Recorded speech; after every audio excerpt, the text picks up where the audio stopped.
everybody, and thank you for joining. Stick with me despite the fact that this is about to get a little bit bright. Alright. Still working on a couple of things from when we changed the cameras slightly, and I am just trying to rebalance that. Requesting a Lingering Souls deck. Okay. That makes sense. Haircut stream? Oh, wait, I did get a haircut recently. I guess so. Okay, let's do that. I need to stop messing with my face. That's what I'm learning. That's what I'm learning. Chances on the wall playing Boros Burn against Mason's 5-color trade binder. Mason against Chance. What's Chance playing again? Chance playing Boros Burn. Okay. Mox called it. Yeah, they called it 5-color trade binder. Yeah. I think. I don't know. I'm not sure where the name started, but it's definitely caught on. I don't even know what to pick for his. I guess Night of the Reliquary. I'll just do Glittering Wish. Glittering Wish would be good too. Yeah. I don't know. Or Mage Slayer. Anything.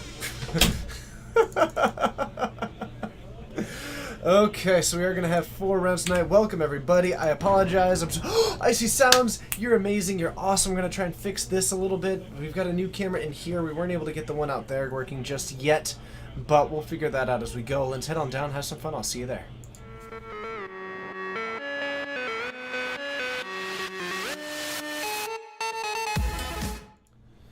Alright, the players lining up. We have got...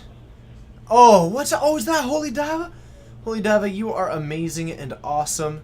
Welcome here and congratulations on making partner. It's just phenomenal. I am so very, very proud of you as a streamer and as a friend.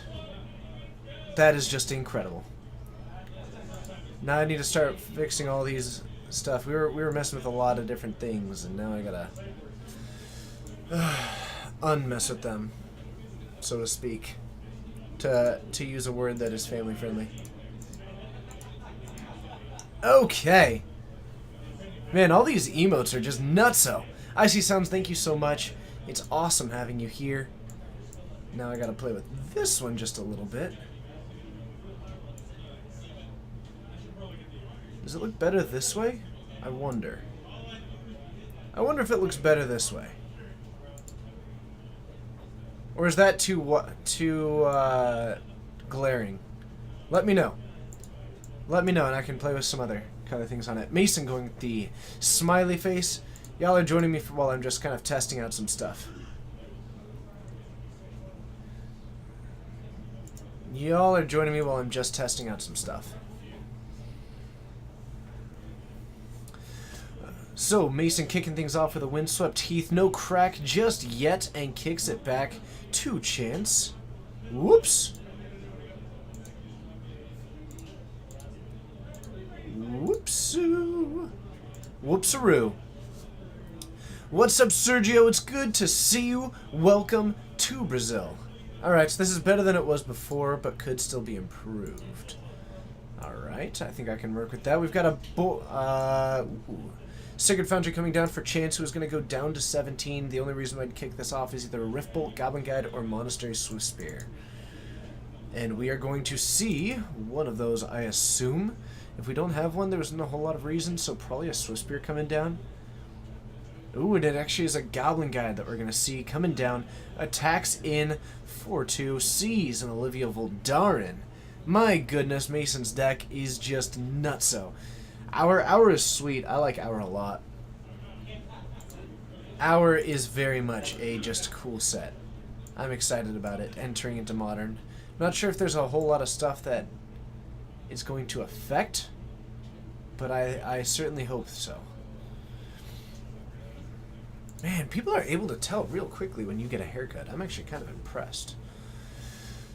Alright, let me know if the color is improving. I'm going to keep slightly messing it. So every time that you notice the color improving, let me know. And if you notice it degrading, also let me know. We're down to 17 for Mason here, who is putting down the Stun Ground and still not doing a whole lot. He's holding up a lightning bolt and a path to exile, so he's probably looking to... I think he likely went for fetch shock and then decided to wait until the other turn.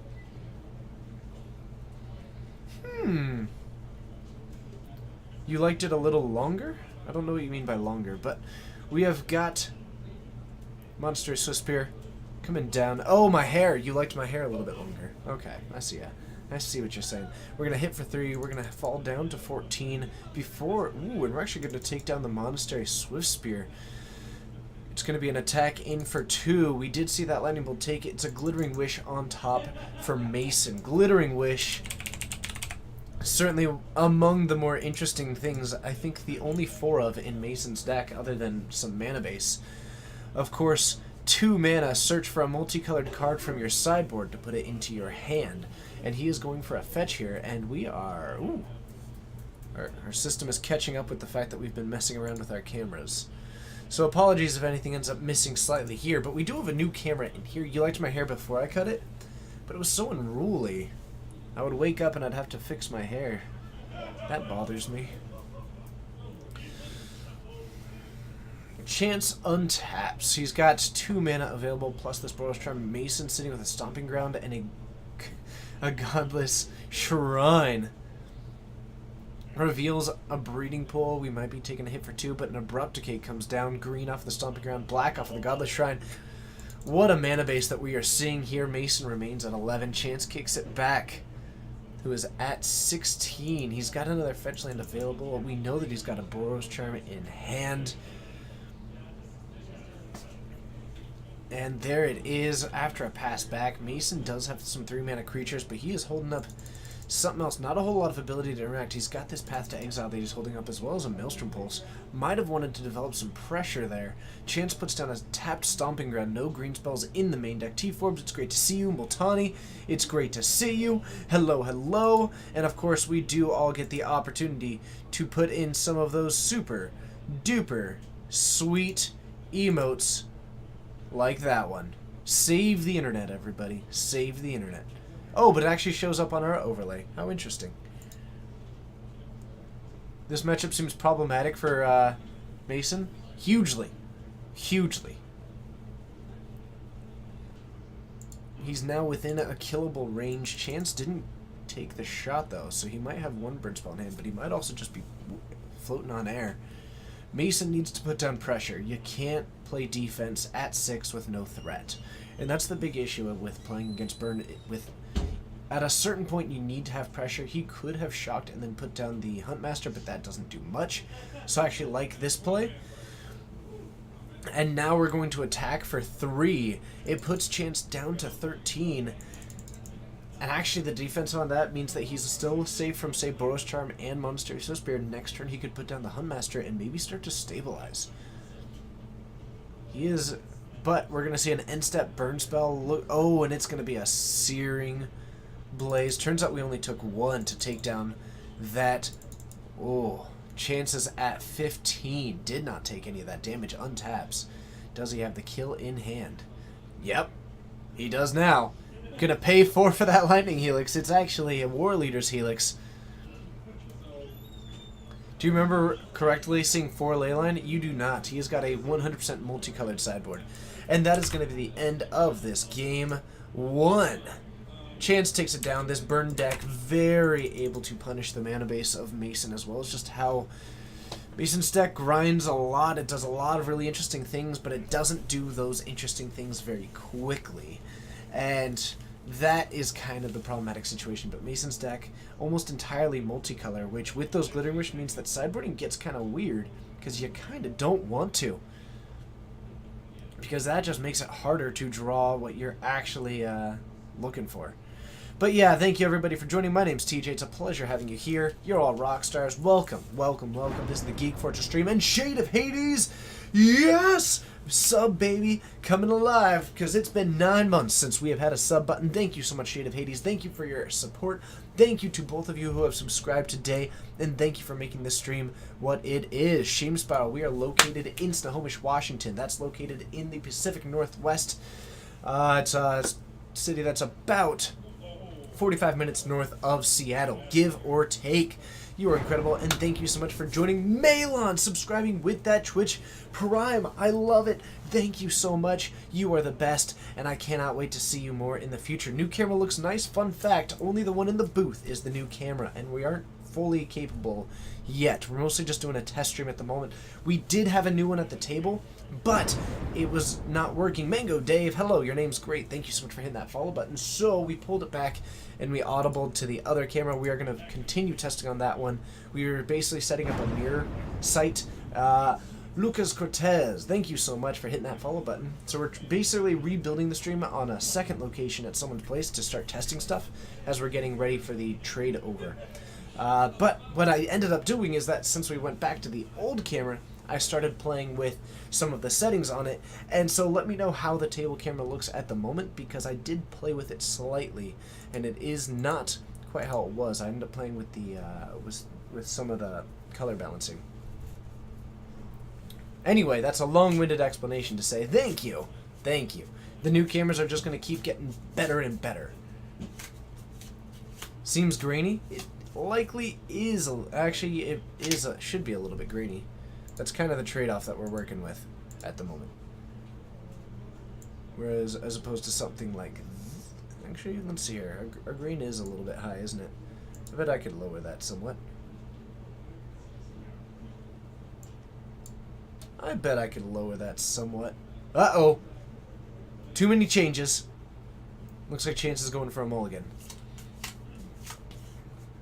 Okay. Sorry, you're catching me editing things live, which is going to make things a little bit strange on occasion. There we go. Let's see if we can cut that a little bit. And then we'll up this just a little bit. Let me know if things are improving. Let me know if things are improving. That's what I'm shooting for right now. Each step should be a step towards this looking better, even though this is going to be temporary.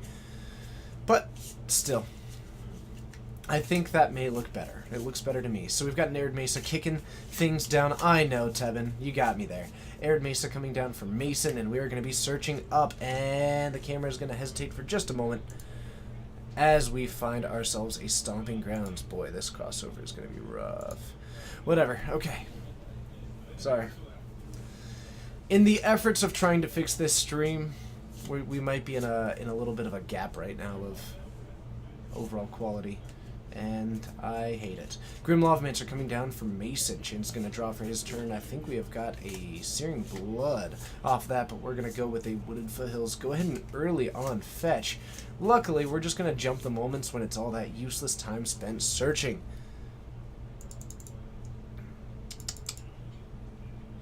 I wonder if I can fix that. I know, I'm killing stuff right now. God, I gotta fix this. Okay.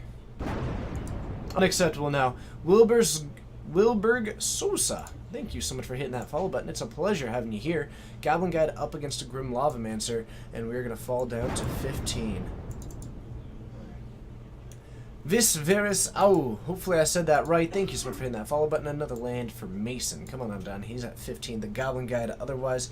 And I'm going to keep on trying to make this video work at its best. Let's see if we can do that just somewhat, and then bring that down somewhat. Seems like it's been all... We didn't stream on Saturday, and that's definitely weird. I have another sub for this month? Yes! I love it! We have got Goblin Guide. We have got a basic mountain. We have got Chance on 2 lands. We've got Mason, who does have the Grim Lavamancer. Because of this Bloodstained Mire, he has the ability to actually fetch and then activate the Grim Lavamancer. And it's a Searing Blaze on this Grim Lavamancer is going to... Why? Why are you doing this to me right now?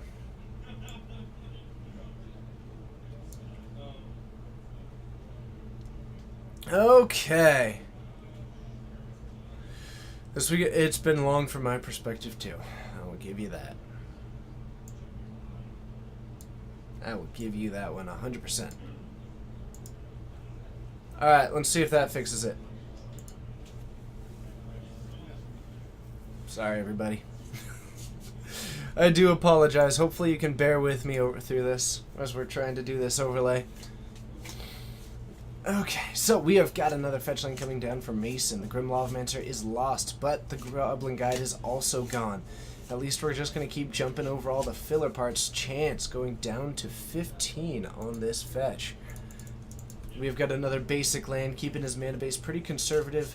Showing that he didn't bring in the green cards because he's not going for those. We might see a Lava Spike here. No, it is going to be a Goblin Guide to follow things up. Maybe into... Ooh, an Eidolon. That is brutal. Does Mason want to respond to the Eidolon by hitting that Goblin Guide? Looks like he does.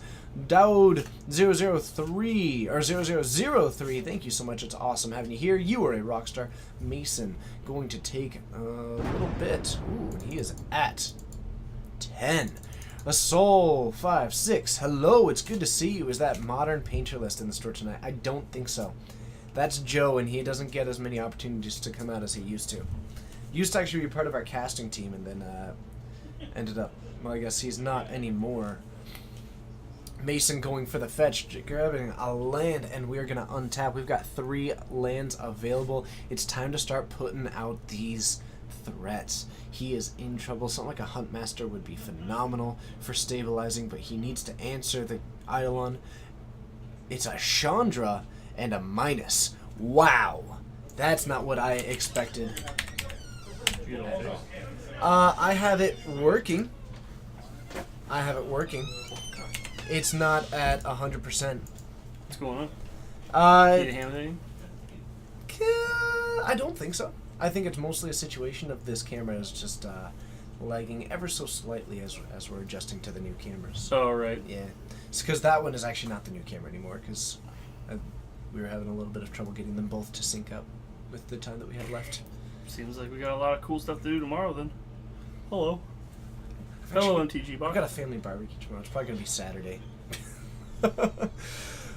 Chandra coming down. I actually love the Chandra. Kills the Eidolon, survived it, and then Mason's down to 4. And he's got a Chandra that is just taken up. It's a Glittering Wish. He could fire off this Glittering Wish, and if he's got any, like a Kitchen Finks in his sideboard, he actually might be able to... He has to go down to 3 to do it. Which, if he wants to do it, he's got to go down to 3. Are you fixing that now? I want to look to see if, like, Solar $125 Goblin Guide. Solar Wingin'. Thank you so much for hitting that follow button. So instead, we are going to deal the 2 damage to Chance. He's going to fall down to 11. Mason needs to come up with a way to not die. It's kind of the big edge that we're looking for. It's a Kolaghan's Command, and are we going for the discard now? Do you see that? He's got a Nissa in hand, too. The new X-Cost Nissa. 5 color trade binder. It's going to be a Kolaghan's Command, and I think we're going for discard and 2 damage. If Chance is in top deck mode, there's theoretically a world where he could pull this off, but it's going to be rough. Being at 4 means that if there isn't... It is a $125 Goblin Guide. Why hasn't no one bought that? This Goblin Guide, this one's worth extra. Wow. It looks like we're going to take the hit and discard a Skullcrack. Oh, he has to have a Boros Charm in hand. Yeah, holding G-Man, up red white. or he's got a Helix. And... Oh, no, it's just another Skullcrack. Oh, okay. Yep. So All right, Mason's he's at 1. Rip it off the top. It's At the land. Here we go. Here we go. Don't Me- call it a comeback. Because he never left. Even a Huntmaster off the top doesn't quite do it, so that's the leg that we're Yeah, I experiencing see right that. now. It's only occasional. That'll be helpful. He's -3 to gain 3 life. He's back up to 4. That'll be pretty helpful. He's down to 6. He lightning helix his opponent. If Chance doesn't draw a Boros Charm, like,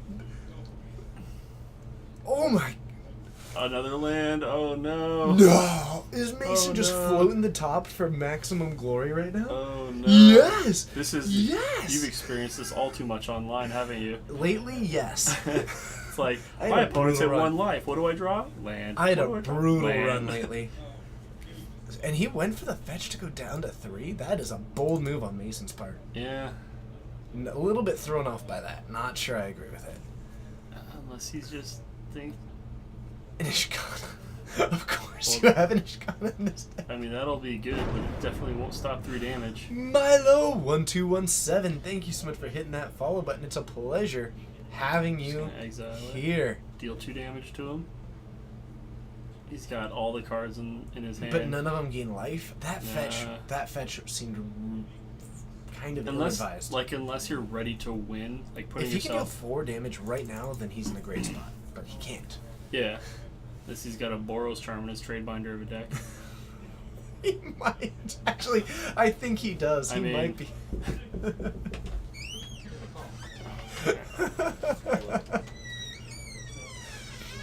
Oh, goodness. Can he kill with the Nissa? I don't think the Nissa can kill. It's a Mantis Runner. He can put Chance to 1. So Chance can't fetch. Oh my god. Float it. Yes! 5-color trade binder! Gets the bolt off the top before Chance does. Oh my god. Oh jeez. What a world. What a world.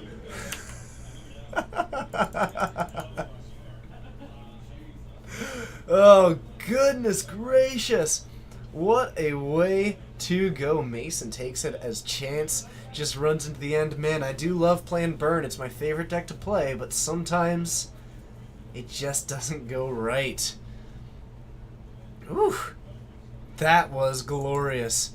What is up, sis? It is good to see you. Hope you're having a wonderful day. No punish for the horrible misplay. I mean, the Chandra was pretty cool. Dying Splash. Wow, what a dark name. Hello, it's good to see you. And actually, you know, if Mason had gone for the Glittering Wish, he would have fallen down to the 3 to die to the Skullcrack. Staying at 4 and going for the Kolagon's command instead ended up saving him. What a way to go for Mason. My goodness. What a deck. Kyrnos in the sideboard. Crackling Doom. Why not? Just all kinds of nonsense in this deck. But I'm doing well. I've been busy. I can tell you that. I have been less busy in my life, but those were all at different times. So I've been trying to take care of a lot of different things, and I'm feeling it. But other than that, we're cruising through. Going into game 2, Burn against 5-color trade binder. We've got Boros Charm, Bolt, Eidolon, Helix. If there is a land at the top, Lord Wildman, it's good to see you. And Chance is keeping this one. If he's got 2 in hand right now, that is going to be sweet. Doro, you did not. Kanai, hello, it's good to see you. Thank you so much for hitting that follow button. To anybody who is just joining for the first time, welcome. I do apologize for the camera issues that we're currently experiencing. I do not like it. I'm going to try doing something really quickly, just to get that reloaded, see if maybe that works. But I really dislike the fact that we're having these camera issues, but it's all kind of part of the crossover that we're doing into new camera systems, and unfortunately we're hitting this tiny little wall, which is bothering me. So I try reloading it. Oh, nice. Oh, I did see that, I did see that. So we've got Windswept Heath in hand. Looks like Chance is going for the Bloodstained Mire. We're going to fall down to 17 early on. Gottlieb out. Hopefully I said that right, but going for the Shock early on tells me that Chance kept a 1 lander. Because if he didn't, he could have gone for a fetch. Or he could have gone for a basic, because there was really low opportunity cost. But we're going to go for a Lava Spike. So keeping a 1-lander with no creatures strikes me as pretty risky. I hope he does have the second land in hand. Otherwise, he might just be looking to line up the mana base first and then go for those basics. But, okay, and that's actually what we were doing. So we're going to fire off this Arid Mesa down to 16. We're going for a basic, and we're probably going to drop down the Eidolon of the Great Revel, is what I would expect as far as on curve goes. It's phenomenal. It establishes that, and when Mason hasn't done anything yet, he's going to have to play into it.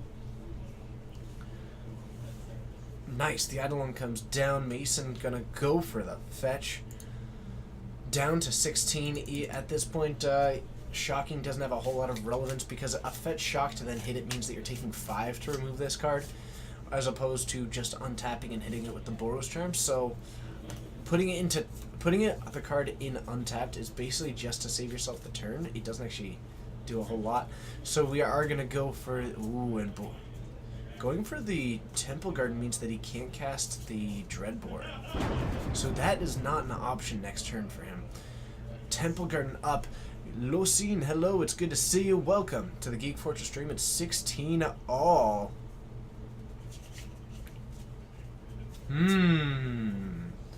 Curious. It's an attack for 2, and Mason just has to take the damage. So we're down to 14 for Mason, and it looks like we might be going for a fetch now. But we're in a rough spot. Chance has got 3 mana open. We know about a Bolt and a Boros Charm, so he's sitting on 7 damage. Mason is functionally at 7 right now. It's actually a list. But the best deck name, yeah, it was floating around somewhere. I think the Card Kingdom were the people to first actually put on the overlay. So they get credit for being the first people to display it when Mason was playing there. But definitely. It's definitely a tricky one. Victor, hello, it's good to see you. But yeah, this deck is almost entirely one-ofs and then some glittering, like 4 glittering wishes. It's got all kinds of nonsense in this deck. It's a diverse deck list, I will tell you that.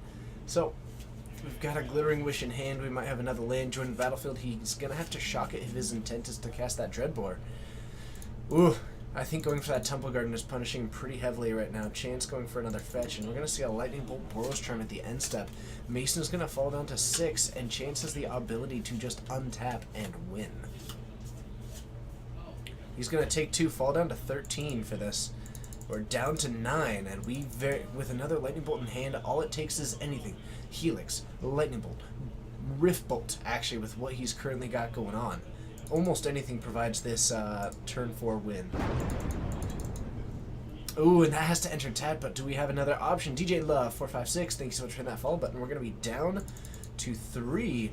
Down to 11, goes for the Helix, represents it, and there's nothing. Mason unable to even play in that game. Bronco 255, thank you so much. And we're going to see if we can find another match.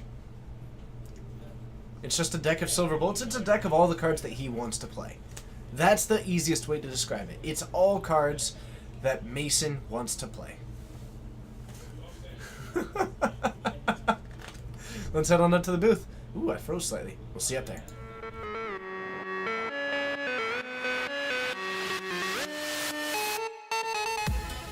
Hello, and thank you for joining. My name's TJ. It's a pleasure having you here, and I'm going to play with some of my settings here as we are still, we were trying to get the new cameras situated a little bit, and we weren't able to get 100% on what we were looking to do just yet. Dogajabak, hello, it's good to see you. Hopefully I said that right, but if not, I apologize. Please correct it in your mind and have that memory forever. What's up, Prince Kermit? Long time no see in the chat. How are you doing? I think I saw you in the Fred Meyer parking lot the other day, but you were getting into your car, and I didn't want to bother you. If that's a fun fact, then I don't know what... Wait, hold on. If that's not a fun fact, I don't know. Something or other. I'm not able to affect this camera anymore. Let's see. I'm gonna have to fiddle ever so slightly with this. Interesting. That's what it is. That's what it is. Anyway, welcome. It is Modern tonight. We do have... Oh, here's a fun fact for all of you. We have got a Modern PPTQ coming up shortly. It is going to be here in on Sunday. On Sunday, we will have a PPTQ. It is going to be phenomenally cool. I'm excited about it. I hope that you are too. Ooh, and I've got a knock on the door. Can I join you? Probably not tonight. I'm trying to fiddle through it with a bunch of stuff. I appreciate the offer, though. Sure. Alright, let's see what we can do. Boblet, hello, it's good to see you. How's it going? What's up, party people? Ooh, question. For that claim of fame in Grixis Shadow, how many copies and what's a I'm not certain, actually, at the moment. I'm still not sure. Hello to anybody who is joining. Glorious Lumi, it's good to see you. I'm working on fixing this camera at the moment. And I am having trouble.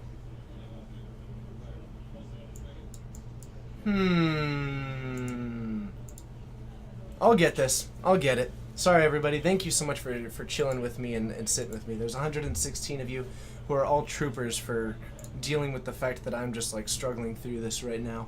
So thank you for your support and being as amazing as you all are. Okay. Let's fix this. Let's get this fixed. Yes. I love it.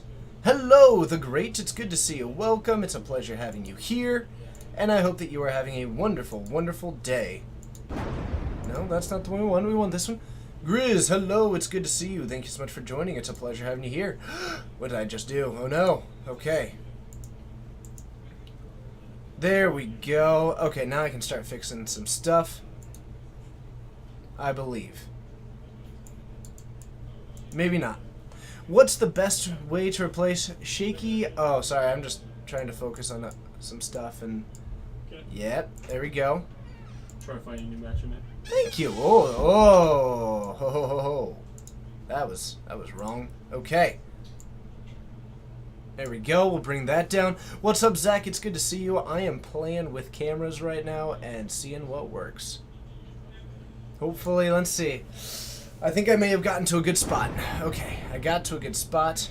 Let's let that be right now, and let that be. Etchison, hello, it's a good to see you, and let's refocus on this. I've got that focused at the moment. Welcome to Geek Fortress Stream. My name's TJ. It's a pleasure to have you all here. We have got a modern PPTQ coming up on Sunday, plus we've got the regular streams every Wednesday, every Friday, every Saturday. We've got Legacy on Fridays. We've got Modern on Wednesdays and Saturdays. It's always awesome and exciting and a good time, a great time, and generally just the kind of time that you want to tell your friends about. And if you do want to tell your friends, we certainly do appreciate that.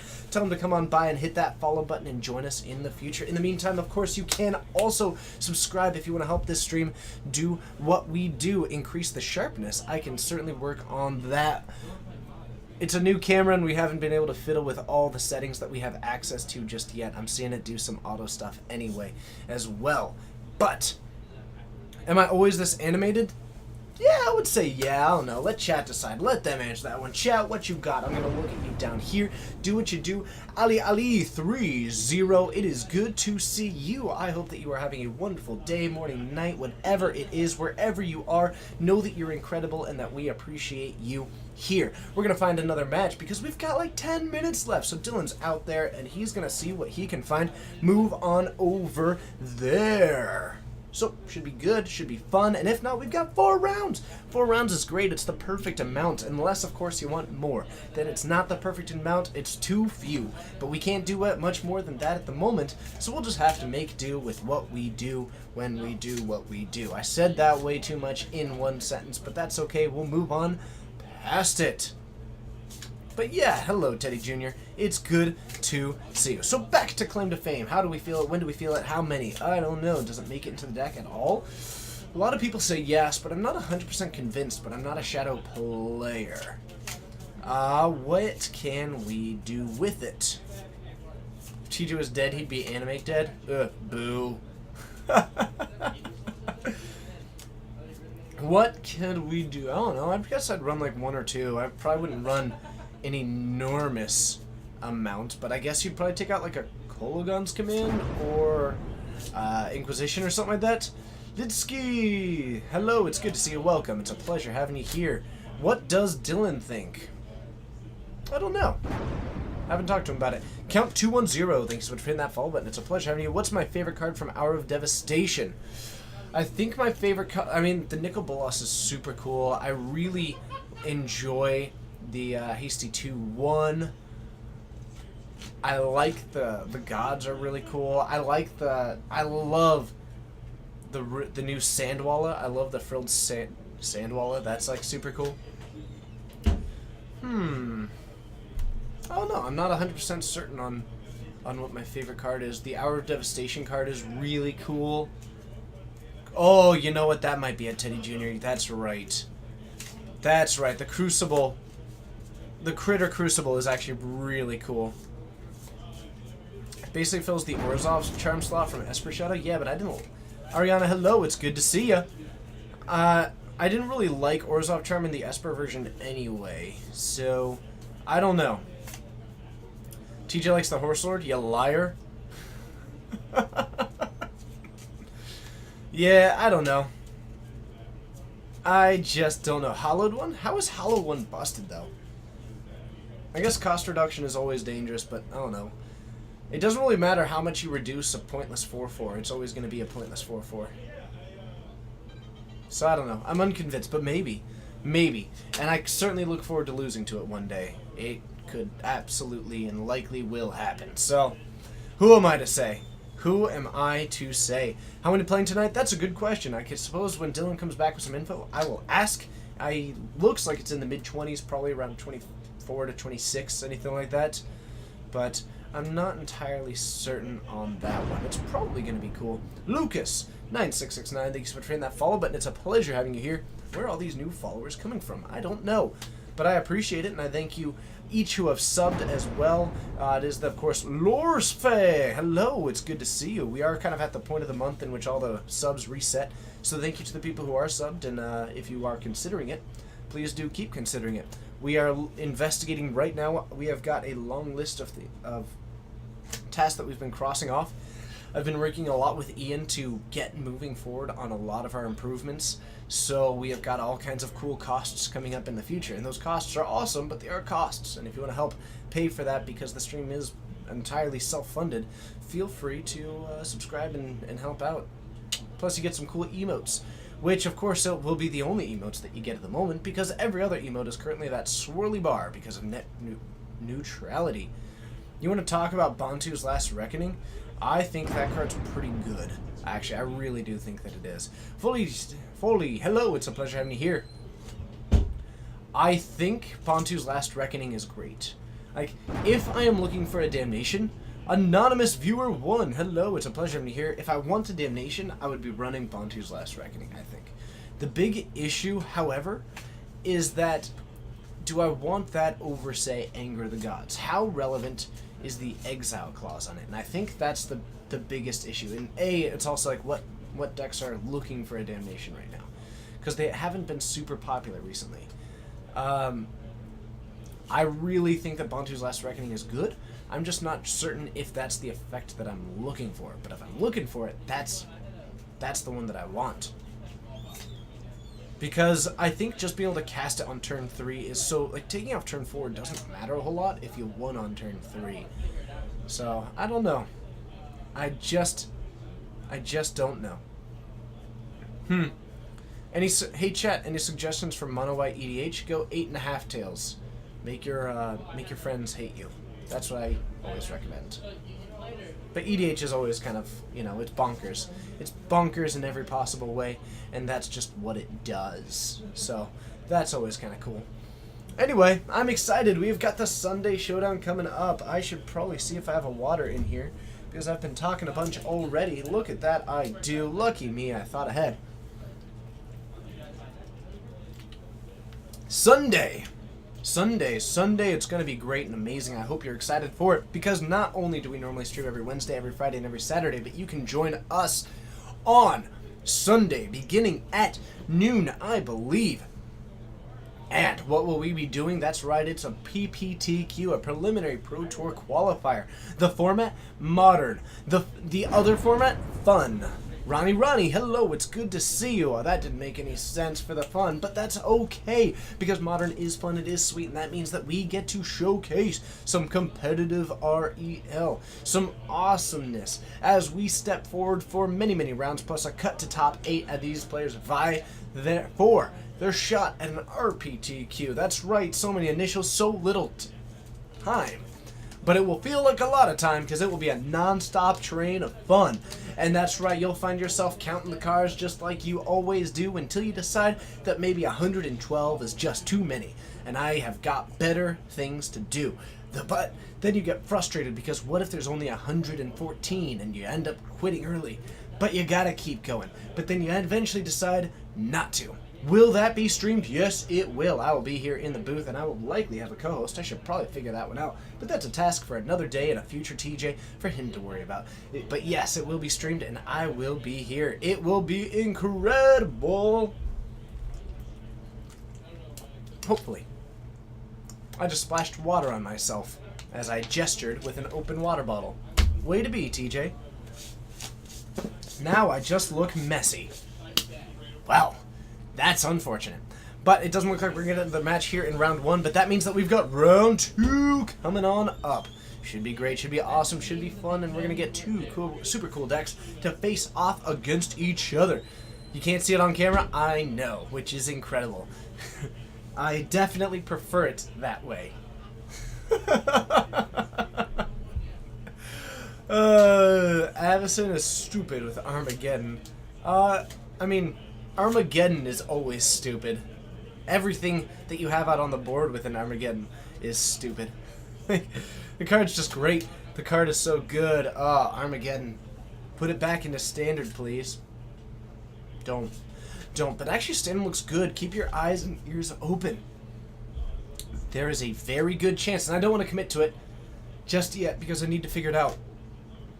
But there's a chance that we have got standard coming back soon here at the Geek Fortress, and that's exciting to me because more than anything, it means that we get to show more formats, and it means that we get to just stream more. And I love doing this. I love it, love it, love it. So I'm looking to implement standard back pretty soon now that it is looking like a much better format.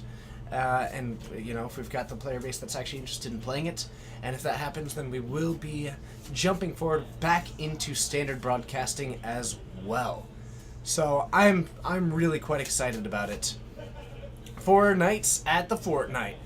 Yeah, I'm actually really excited about it. The big thing is that I've got Project X currently, and the biggest thing that I just need to figure out is getting it to the 6 words. Why Armageddon should come back to standard. Don't appreciate what have until gone.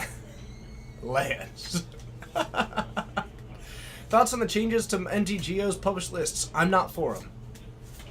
I'm curious to see how it works out. The observer in me is interested to see what happens, but I'm not for it. The player in me is against it. Yep. TJ's on point tonight. I'm sorry. Is that different than any other night? There's a lot of matches that went to game 2 and ended, but there's one match that's going to their last game. They don't want to move to camera because it's definitely going to go to time. That's fine. So, just keeping you updated. Don't we only have like 3 minutes anyway? 9 minutes. Oh, we have more time than I thought. Okay. Could you do me a super cool favor? They have some other people move. I mean, I would be totally down for that if you just want to show people. 6 words that describe the current modern meta. Was Shadow? No, not sure. Mystery.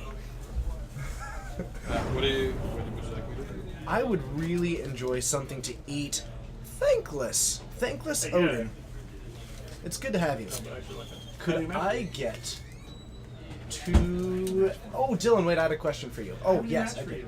You have a match for me? I have a match for you. Okay. It's the final match, so... Food of any sort, really. Okay. You have... Oh, I guess those were the people I thought we were going to attack. Oh, Someone playing Burn? Oh, Brett. Brett playing Blue-White Prison. up against. Andrew playing Mardu Tokens. And who's on what side? Andrew's facing the wall. Dang it. Brett is on the wall. Any requests? Nope. So it's Mardu. Okay, got it. Interesting. Let's head on down so that we don't miss out on any of this fun action. They're heading to a game 3. I will change all the overlay stuff once we get down there. See you there.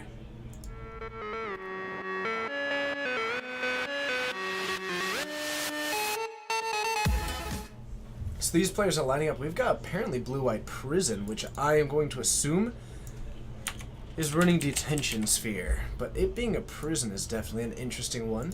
I like it. And for Mardu Tokens, let's go ahead and do Young Pyromancer because that's one of my favorite cards, and I rarely get to put it up.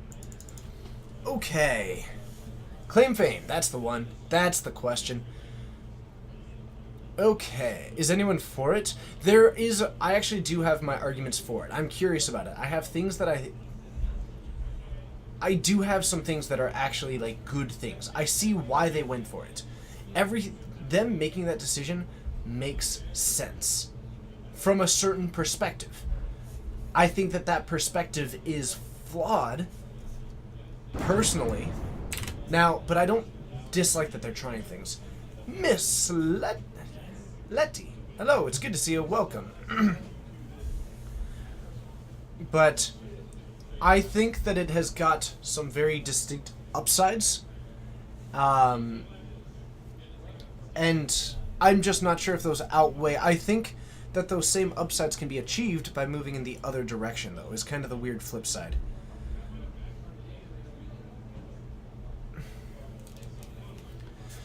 Alright, Andrew dropping down.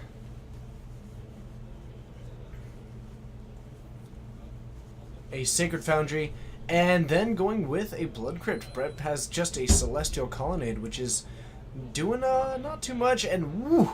Rest in peace coming down. Andrew going to be losing a lot of dies triggers, and whoop, a little bit of hesitation here from the camera. Going to try and fix that one. We are having a little bit of issues as we're trying to move over all of our cameras.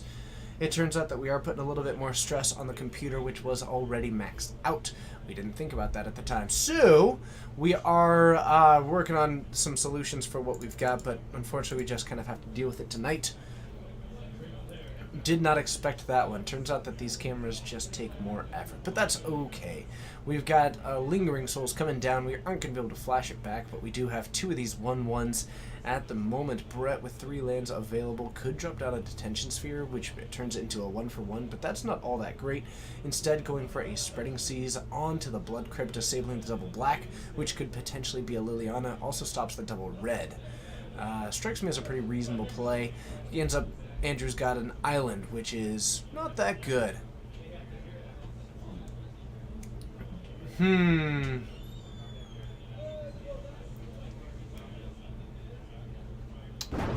Interesting. What is up, Sha? Hello, how are you doing? Welcome. Okay. What seems fair, mate? Good to see ya. And we are going to discard. We're getting rid of a Bedlam Reveler. That is unfortunate. What's my point of view about the current position of Jund in the meta? All decks are fairly relatively evenly positioned. Modern's kind of weird. Like, even the best deck is barely better than the 20th best deck. Jund looks fine in the meta. You're not that good against Eldrazi-tron, but you're pretty solid against Shadow. Like, knowing your deck will be significantly more important than the list that you're playing. Unless this is for a specifically known meta.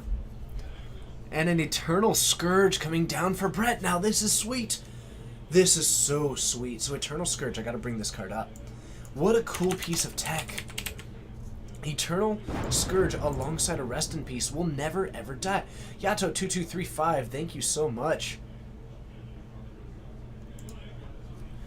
Wasn't it TJ who said a healthy meta is one where the best deck is identified? Yes, that was me, actually.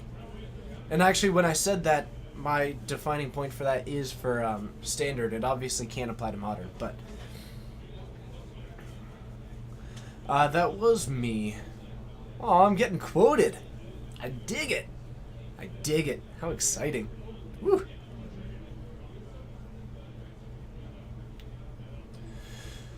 So the Eternal Scourge, because you can cast it from exile, means that if it ever goes to the graveyard, you can just recast it, which is honestly kind of cool.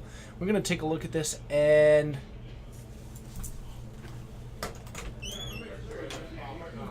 Did they just take a Supreme Verdict with an Inquisition? What was that? I think they just took a Supreme Verdict with an Inquisition. Okay. So we're going to retake a look at this, and we get... That's a strong eye, okay? We're going to take the Sphinx's Revelation instead. Oh, there we go. Alright, we got it fixed. So we do have what appears to be an elemental token being represented by Pokemon cards because, as everybody knows, that's my favorite thing in the world. And we're going to be down to 16 for Brett. We're going to see a Path to Exile on that young Pyromancer at the moment. And let's see here. Vincent, unfortunately, you are going to get timed out, but it will just be for 1 second. We keep this chat family friendly.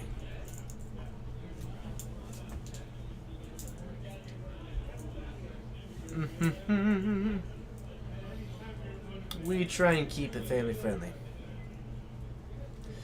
So, what else have we got? Oh, Jay Gonza, thank you so much for the sub. It's amazing having you here. You are awesome. Thank you very, very much. You're great. You are phenomenal. Temporalis, I think that's a pretty oversimplified view of the cards right now. I think that, yeah. I don't know. That feels oversimplified to me. But that's okay. That's a conversation for a different time. Trey Gamer, hello. Good to see you. Welcome to the stream. So we have got... God, I love this. I love this Eternal Scourge deck. It's just sweet.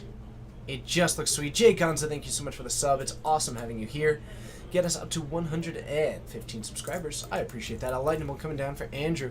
Taking it down, but it's now in exile, which means that Brett can, of course, recast it at any time. This Eternal Scourge is just that.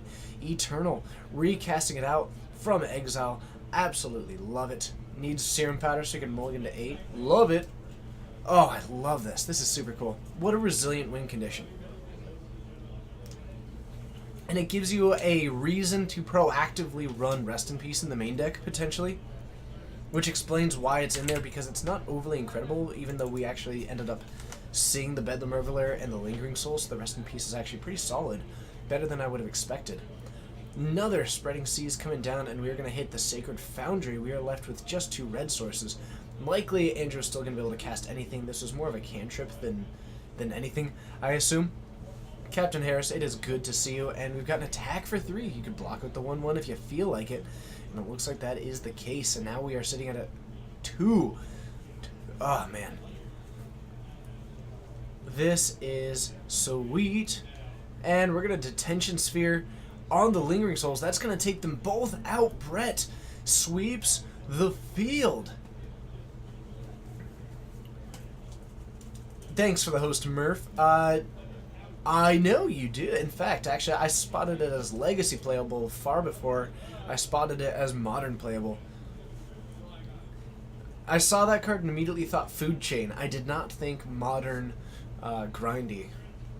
It's pretty cool, though. Fatal Push, targeting it. The best part here is that you don't need the Revolt. What a... Food, right? Yeah, I meant like candy from behind the back. You are such a champion. Do I owe you money? No. God, you're such a champ. You ran to get me fast food? That's what I assumed you meant. You were my hero, Steven. Oh my goodness.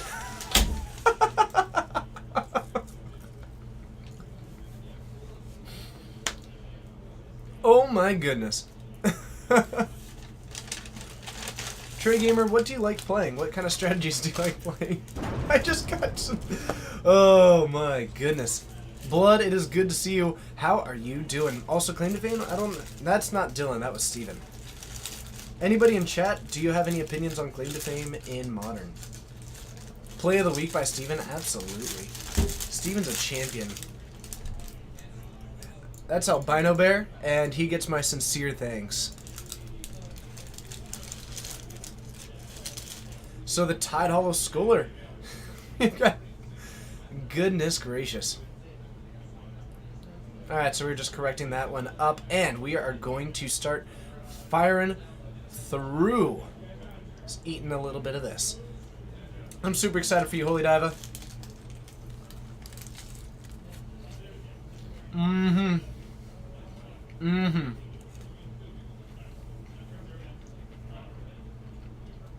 So, wear and tear out. The interesting thing is that Wear and Tear doesn't do anything right now. Because Brett has got a backup Rest in Peace in hand. And the Detention Sphere is actually just not doing anything. So that's kind of cool, actually. That's honestly kind of cool. I don't know. Honestly, you can grab GP side events with a ham sandwich? I don't know. I mean, probably. Attack for 4, and we're going to be falling down to 6.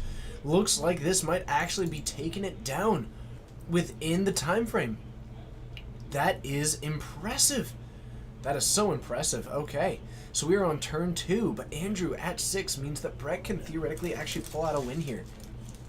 If it's Andrew's turn, that means that Brett gets 2 more attack steps. If he can just make sure that he can attack through this, looks like we might be taking down the Rest in Peace. Mm-hmm.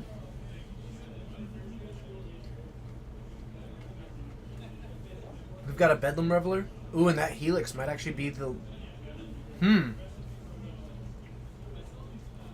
I think Andrew's Lightning Helix might just be the ace in the hole to not die. Oh no, but Brett's got the negate. So with the negate hitting that one, hey, thank you so much for the auto host, Todd. Got to appreciate that one. And he has got the mana to be able to fire this one off. If all he needs to do is beat the Helix. So we might actually see Brett take the win here with this prison deck, which is awesome. Helix here. And interesting that that's resolving. Okay. So we're actually going to be up to 9. Then we're going to fall to 5. If there's one extra piece of damage around, then that does offer some options. But it's 6 to 5. Andrew's got the potential to just go for the burn kill as well. Curious that Brett didn't negate that. Another lightning bolt coming down, and that actually is going to get negated.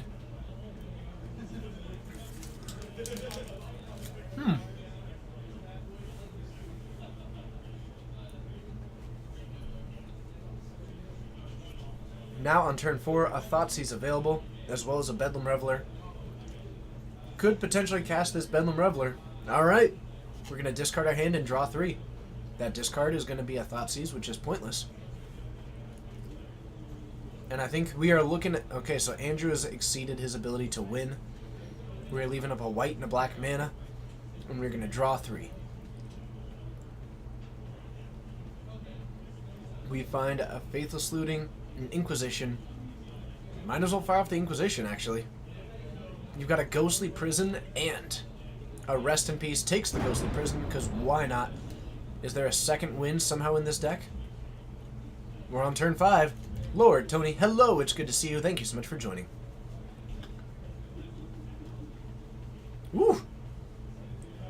Alright.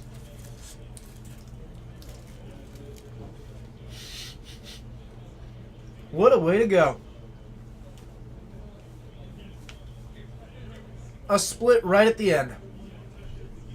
One more turn on either side and there might have been some potential, but let's head on up to the booth and we'll see what we can find out. Getting ready for round 2. We'll see you up there.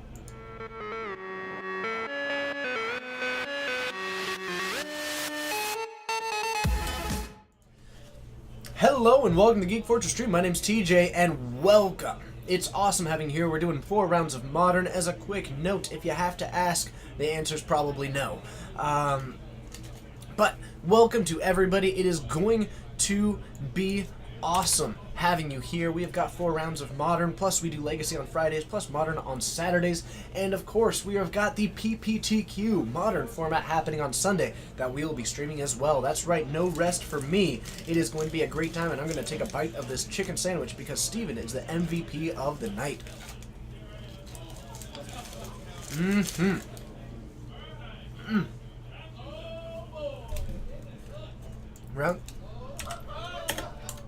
Round 2 coming on up. Did I partake? Yes, I did revise Shivan. It was a blast. I actually had a poutine pizza pop. Where's the sandwich from? Generic fast food restaurant that is 1 block away.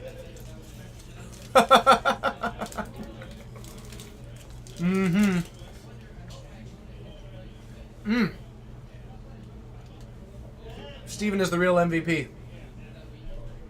Steven is the real MVP. It is going to be phenomenal. I know our generic emotes are now even more generic, which is pretty impressive. Yes?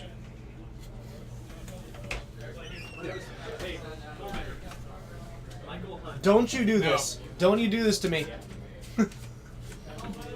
So you already know one of the competitors. And the other one is Derek. I'm going to assume so, unless someone tells me otherwise. Okay. It's on some steel of Got it. certain variety. Wait, like that one or Yeah, like, no. okay. And then Grixis Shadow. Excellent. Okay, I can work with that. Man, Steven's the MVP. I said, can you get me like a snack? And he went and actually got me food. Oh, well, now I want food. Right? Yeah. Me too. Huh. Thank you so much, Nick, Maddie, and Joker. It's good to have you here. Sorry, I had to. Peace. That's the dramatic pause. Nice. Dramatic pauses are very important. Oh, yeah. Coleman's bored. We're going to head on down to the booth and let's get ready for round 2. Grixis Shadow versus Affinity. Affinity, I think, favored. Well, we will find out. Let's head on down. We'll see you there.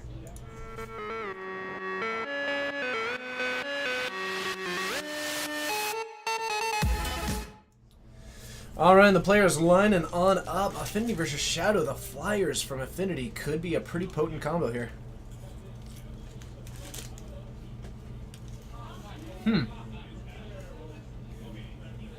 But, man, this is so good.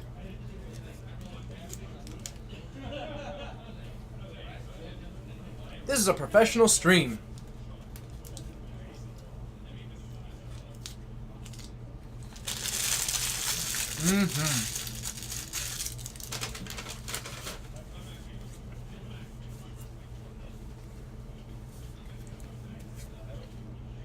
You never felt that Affinity was favored? Okay. I think the big X factor is going to be...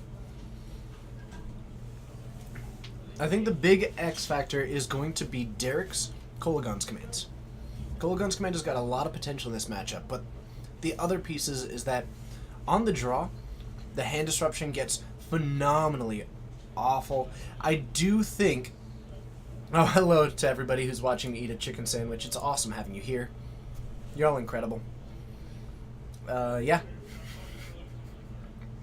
The only streamer possible? What do you mean? Hey, what's up, Sergio? It's good to see you. I'm not sure what's possible, but I'll tell you what, if it's Popsicle, it's possible. And Nate. Gonna be going for a mulligan here. Derek keeping his hand.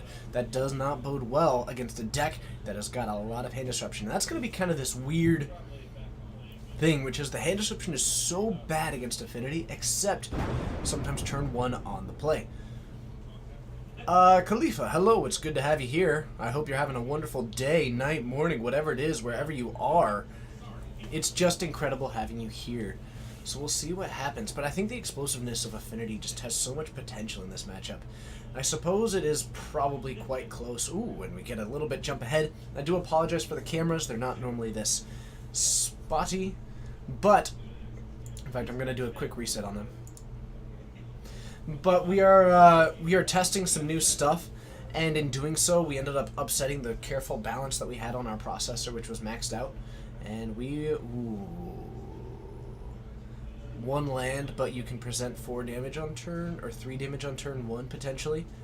I think that's probably pretty reasonable. You drop down the land, signal past Memnite and an Ornithopter, and you can attack for 3 on turn 2. Looks like we might be kicking things off with some hand disruption. At that point, what am I looking for? Oh, it's a Serum Visions from Derek. So not a whole lot yet. We are already at 18. However, the Memnite will be somewhat underwhelming, and of course a Fatal Push on that Signal Pest disrupts that plan pretty heftily. But also that Edge Champion is pretty excellent for Nate. If you can land that Edge Champion, it's going to block, and remember, Grixis Shadow only running about 8 threats means that there's often only 1 in play. Draws into the Darksteel Citadel. That is going to be a phenomenal tool for just keeping that Edge Champion alive as well. We do have Cranial Plating combined, and I think we actually have an Arcbound Ravager. Not how I would sequence it, but I don't think it's going to matter. Kicks it back. We have got a Signal Pest Ornithopter Memnite, followed with a Spire of Industry. Derek, with one land available, does have Fatal Push up at the moment. We are looking likely just to drop the second land, start developing this more. Maybe a Cantrip and a Hand Disruption. Could also go for Fatal Push and Hand Disruption. But casting 2 wind mana spells is likely on the menu. We're going to go for a Shock. Could be looking at some other stuff. Zach W13, thanks so much for hitting that follow button. We're actually going to kick it back. Could be a Terminate that we're actually looking at the moment.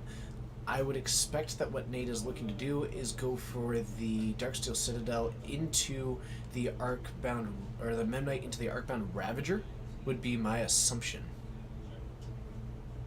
What this allows is Derek will have to hit the Signal Pest. If he doesn't have that, ooh, and actually he might be trying to draw the removal early on. Now this is an interesting choice. By going to this first, he's inviting Derek to use the Terminate or the Fatal Push or whatever it is on that Signal Pest so that he can then drop the Arcbound Ravager. I'm not certain how much I agree with that, but it is going to work out just fine.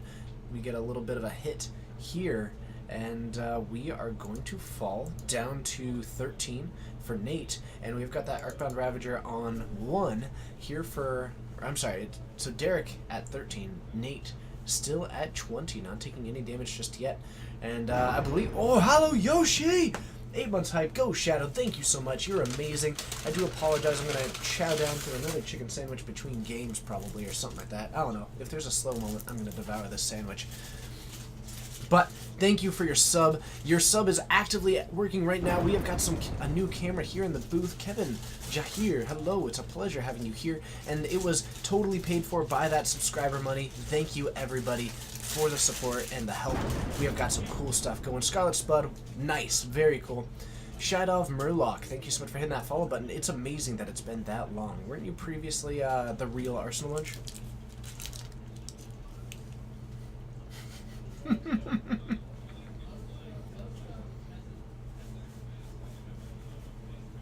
I think we're lining up a Kolaghan's command right now. Derek is going for a fetch shock. Oh no, just a fetch. Down to 12, and if this is a Kolaghan's command, how do you sequence this? Probably destroy the Arcbound Ravager, 2 damage to the Signal Pest. I think those are the 2 cards that represent the most damage, and then you can potentially use even a Fatal Push to be able to answer anything else. And by using the Destroy on the Arcbound Ravager, you're at least making sure that that ends up sacrificed. So it looks like we might be pointing Destroyed there and 2 damage elsewhere. We'll see what happens out of it. Oh wait, this one's a burger. He got me a burger and a chicken sandwich. What a bamboozling.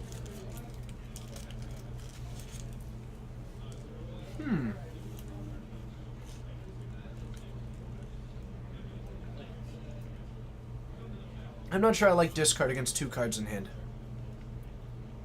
I think it's reasonable, but I think that I'd like it if it was 1 card in hand a lot more. I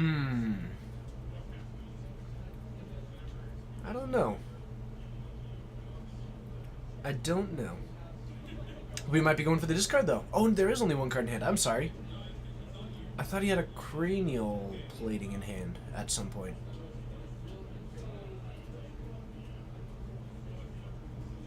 Huh. Maybe I was mistaken. Or maybe there is 2 cards in hand, I only saw 1 of them. Never mind. Okay.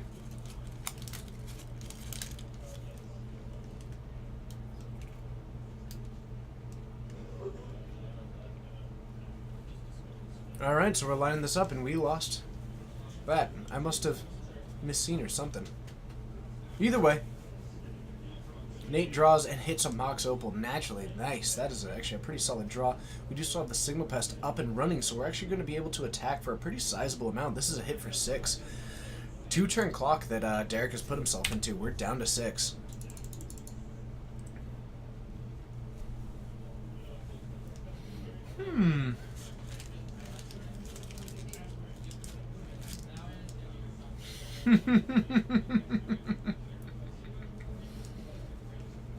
Remember, your emotes are just swirly-doos right now. People can't tell when you're being sarcastic, because then you're just putting swirly-doos into chat. Everybody, can we spam some swirly-doos for net neutrality? Whoa. March of the 7/7s. We're now beating the Memnites in combat. Nate is in a little bit of a pickle. If he's got a Galvanic Blast, he'll be great. But in top deck mode, Derek might actually just about turn this around. The big issue is that Derek needs to find a way to be able to attack and not lose. 160 people just want to watch me eat. I find that pretty unlikely.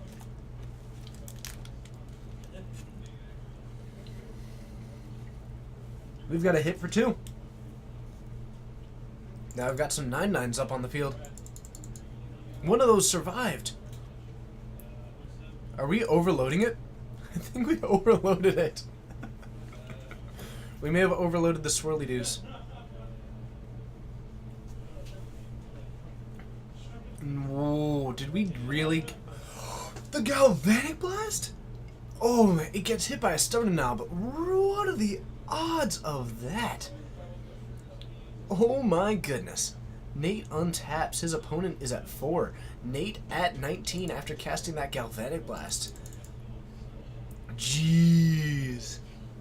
Stubby D!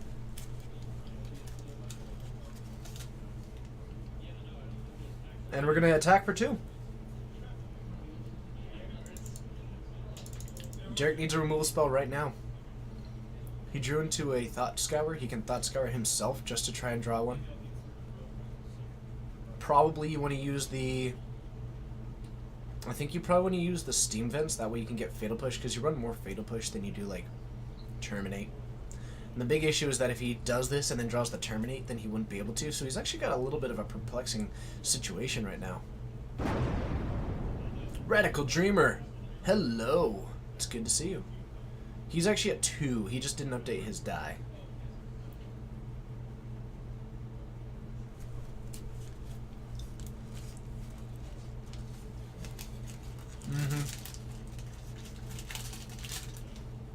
Which I understand is confusing.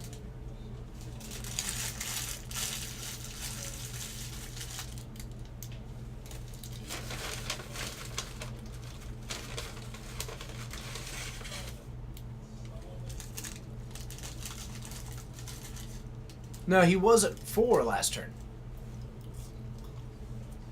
He was at 6. He attacked for 2. And then he took another turn, attack for 2. I think. Maybe they did correct it. Maybe there was like a weird turn that I didn't see where they did like a weird correction thing.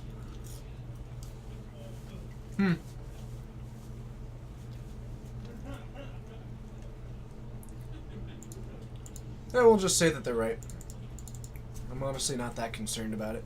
Ooh, we've got a Tasker coming down. Maybe a Gurmag Angler.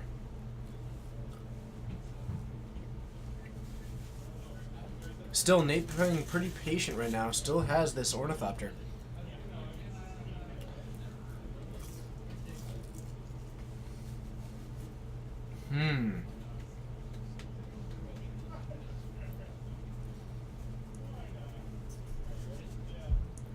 Drops down the Gurmag Angler. Alright, so we have got one giant creature. Nate likely just going to attack in for a little bit. Needs to... Might just go for... Oh, do you just go for the 1 damage? If you attack with both, you might actually lose to the swing back. Because these are 9/9s. So if Derek takes any damage, he would be swinging for actual lethal. Dawn, hello, it's good to see you. Welcome.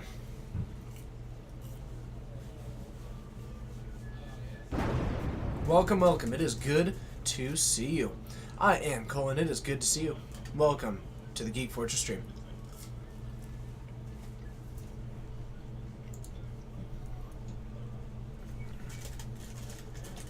And we're going for it. I think we're taking the gamble. So we might be falling down to 2 here if that is the case. Oh, do we have the Fatal Push? Oh, the Fatal Push. All you do is you take down the Ornithopter and you attack all... Oh, actually, you know what? You probably hit the Memnite, actually.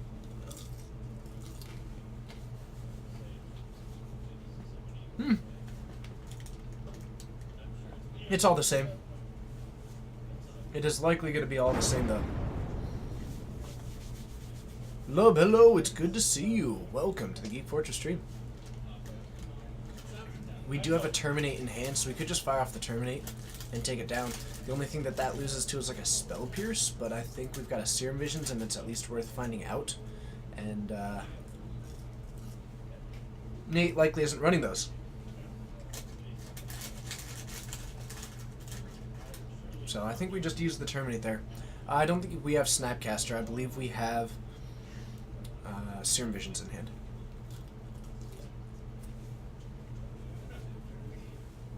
Oh, that might be a Snapcaster. Never mind. We might have both.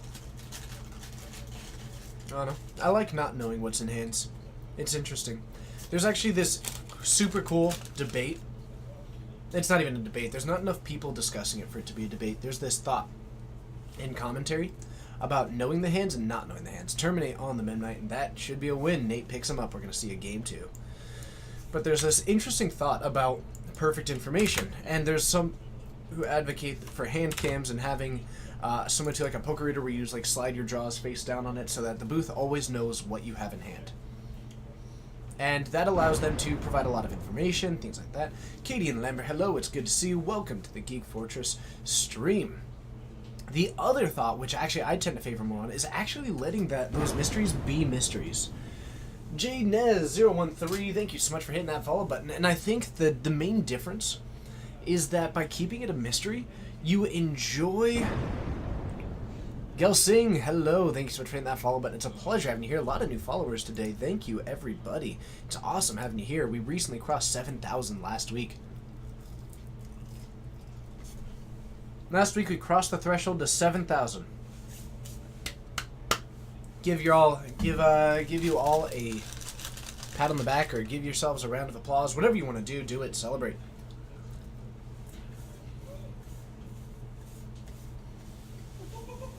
The problem is that's you still do learn, and actually you almost gain more because you're able to, as a viewer, oh Adrian, hello, it's good to see you.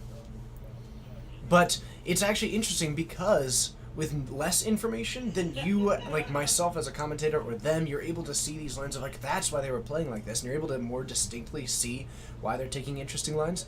But the other part is just that it actually creates a much more dramatic storytelling experience. From a viewing perspective, the game is much more interesting when you don't have perfect information.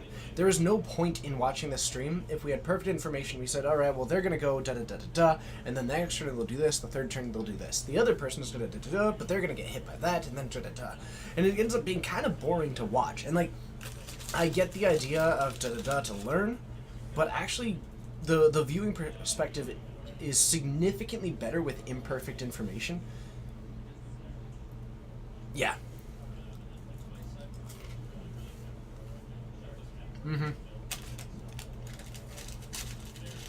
So it's interesting, but actually I just don't want to have 100% information. If I can see the hands, great, I'll talk about it.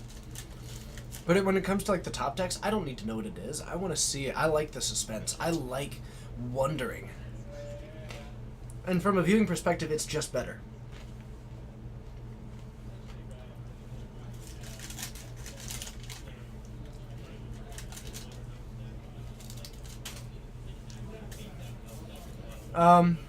Magic. The interesting thought is, it's really cool, and one of the things that I get to do as a commentator is to... It's a really interesting thought exercise that I would recommend to others. To watch people play, and when you don't have perfect information, especially, like, we don't have deck lists, so we don't even have perfect information of what's in the deck of what they could draw. And it offers this really cool perspective from my spectator seat here, to analyze why they're making the plays that they're making without that total information. And it's curious because you can see them make a play, and you start wondering, okay, what's the mindset that they have? If they're making this play, then what does it tell me about their hand? And then you see it and you go, oh, well, that's what it was. Or if you don't understand, they eventually play that card and you go, oh, well, that makes sense. Or you're able to disagree with them. And creating those things without perfect information is much better from even just a dialogue perspective. Perfect information leads to boring conversations, in my mind. Which is, of course, the exact same debate that MTGO posted deck lists is having right now. Mystery is important. Not having perfect information is important. But maybe only having one player's hand. Well, that's why it's enjoyable to watch people stream Magic Online, because you're able to follow a singular perspective. Is showing just one player's hand an option? Not one that I'm interested in. Nope. I mean, everything is an option. Like, if we can show 2 players, then we can show 1. Like, it's half the work. Actually, it's the same work. It's just, I'd only need 1 camera, but it's the same amount of effort. Just had a player take off and call really quick. No worries. Happens. Yep. Happens. In fact, we'll just jump up to the booth for a moment, because that's what I'm capable of doing. Check this out. Oh, wrong button. Hold on. Oh no! So I many know. buttons. I know. Hold on. I can just jump right up to here and buy some time while viewing down at the camera to see when he gets back. Ho ho! Yeah, it's going to be pretty clever. Technology at work. So we've just got a brief pause there. Probably a call from someone important to him. Yep, I believe it's his wife. That does make sense. Call from the wife. Sometimes you just got to go for that option. And he's back. All right. Let's head back down to the booth and we'll see what we can do.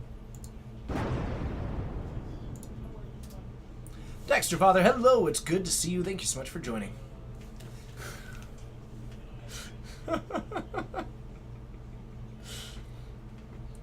Okay.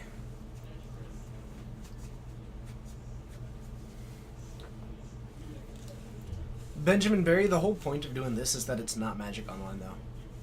What do I think of Vizier of Deferment? I don't even remember which one that is.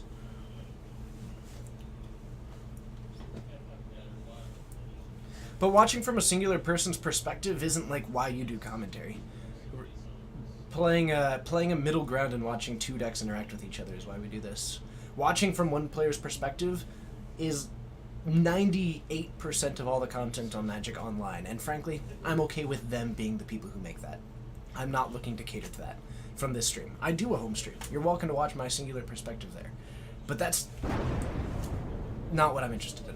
Skyrog6284, thank you so much for hitting that follow button. It's a pleasure having you here. Now, that being said, I would have a different opinion about Limited. I think Limited offers a lot more ability to follow a singular player. But in Constructed, I don't think that it offers a whole lot of benefit.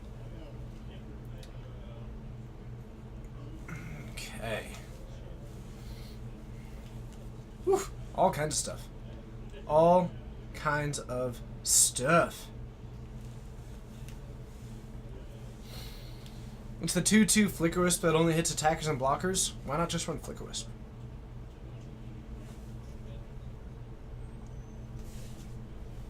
I don't know. I guess it has Flash, that's true. It's probably... I mean, flickering is always inherently powerful. You'd have to do it with your own stuff. I don't think there's any reason to try and get value out of them attacking. But definitely taking advantage of that is certainly possible. Jort52, thank you so much for hitting that follow button. It's a pleasure having you here. Doro, that is also on the agenda. We've actually been testing a card reader currently. Jason Haddock, hello, thank you so much for hitting that follow button. We're moving up forward on a lot of projects. Have a good night, Tevin. I think I cannot wait to show you all the improvements that we're working on making. We've got a couple of things that we got to tackle first, but we are moving forward on all kinds of stuff. We have got plans. This hand has got Edge Champion, a couple of lands. Looks like it's going to be a pretty slow starting hand, though. Nate's keeping it, though. And we're going to go with a Vault Scourge to kick things off. Down to 18 we go, but we've got the 1/1 Lifelinker. And you know what? Nate's not allowed to run Tinker. I don't know. That was a weak joke. That was a weak joke. Derek might just kick things off with a Fetch Shock Thought Scour at Nate's end step, would be my assumption. Melvin, 1969. Thank you so much for hitting that follow button. It's a pleasure having you here.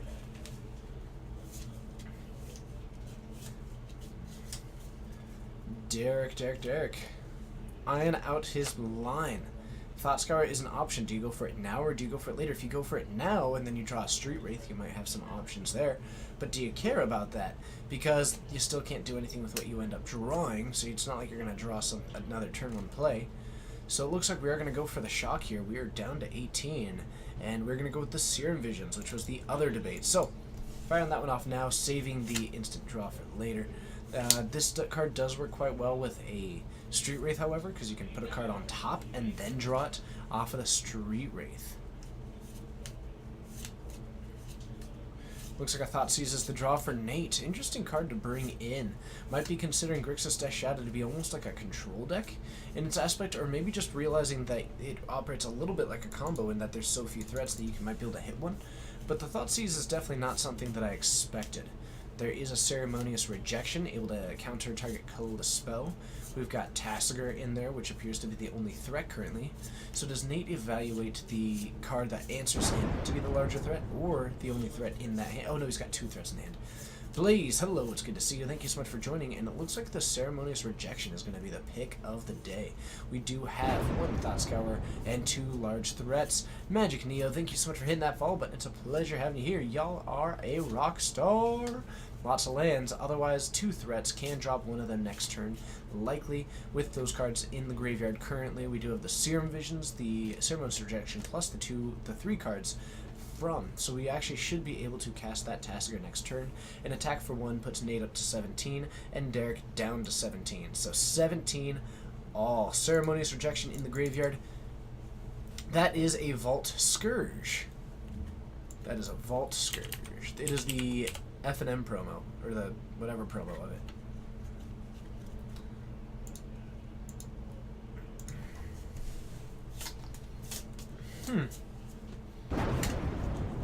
Luis Alca, hello. Thank you so much for that follow button. It's a pleasure having you here. You are a rock star.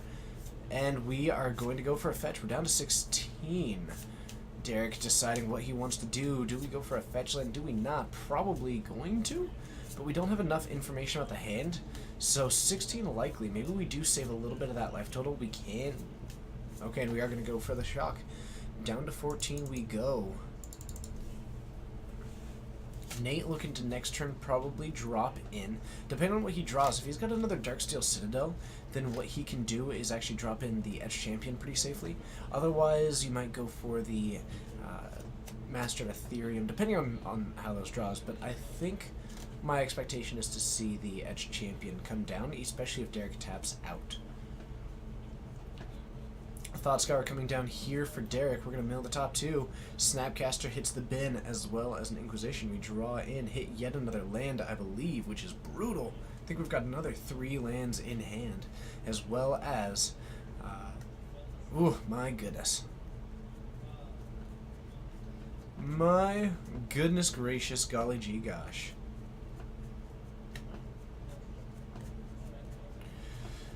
We're going to go for the Gurmag Gingler.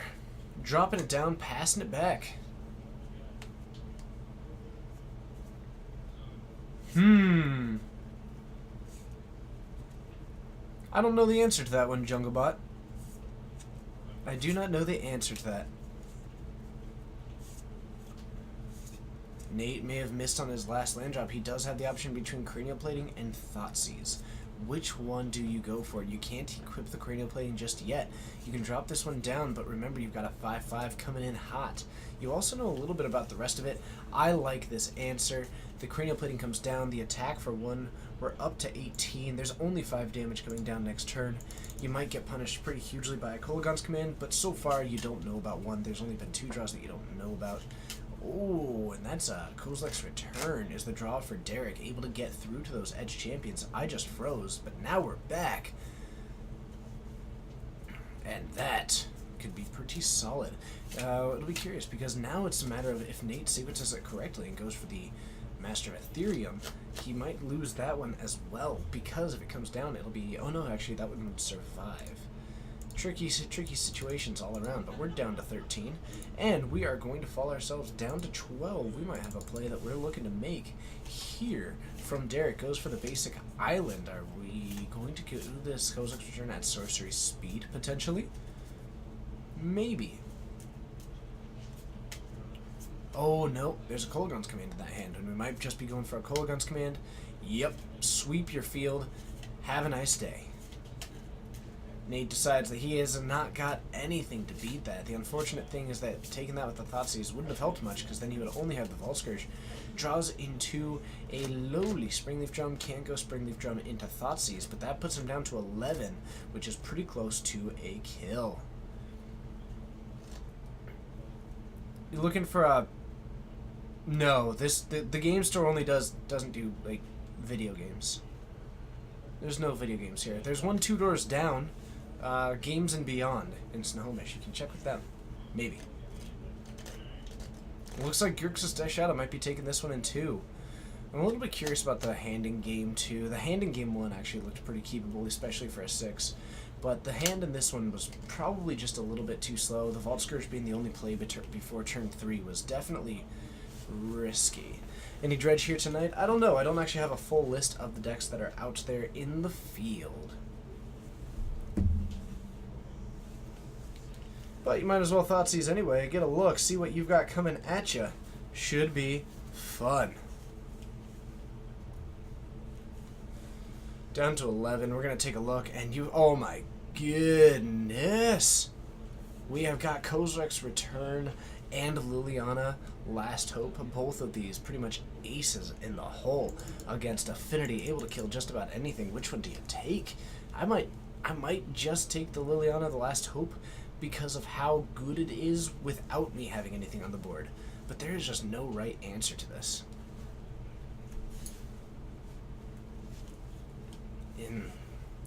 Oh, fun fact, we're going to be announcing the new playmat very shortly, I assume. It is amazing. Amazing. We got so many good submissions. So many. But we are going to have a new playmat soon. And I believe it will be available for... it should be available for sale through GeekFortressGames.com. What's up, Alexis? It's good to see you. I am doing pretty good. Draws and hits yet another land. Derek, for all the dominating situation that Derek is in right now, is it a playmat with me on it? No, it is not. The playmat does not have me on it. I don't think many people would buy that. What's up, Mr. Miggs? Good to see you. It's an attack for 5. Nothing to do about it. We're down to 6. And in some trouble. At this point, there's very little that you have to do. I might just cast the Tasigur. You would buy that? TJ the Anime Pillow. Not likely. Best Skin, good to see you. How you doing? Welcome to the Geek Fortress stream.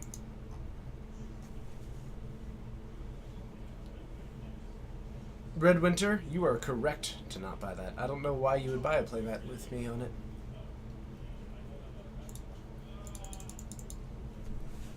Whatever. I gotta do the Kibler pose, if so. Gotta get my suit on to do that. Nicholas-san! Thank you so much. It's awesome having you here. You are a rock star, 3/4 of the year, and still so much to go. It's gonna be a great time, a good time, and a fun time. Thanks for being here the whole time. Yeah, when I don't have a co-host, I just toss that one up.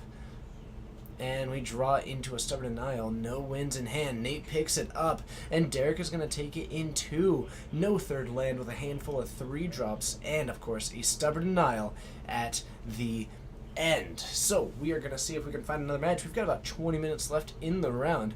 And we'll see what we can do. See you up there, everybody. First, hello. It's good to see you.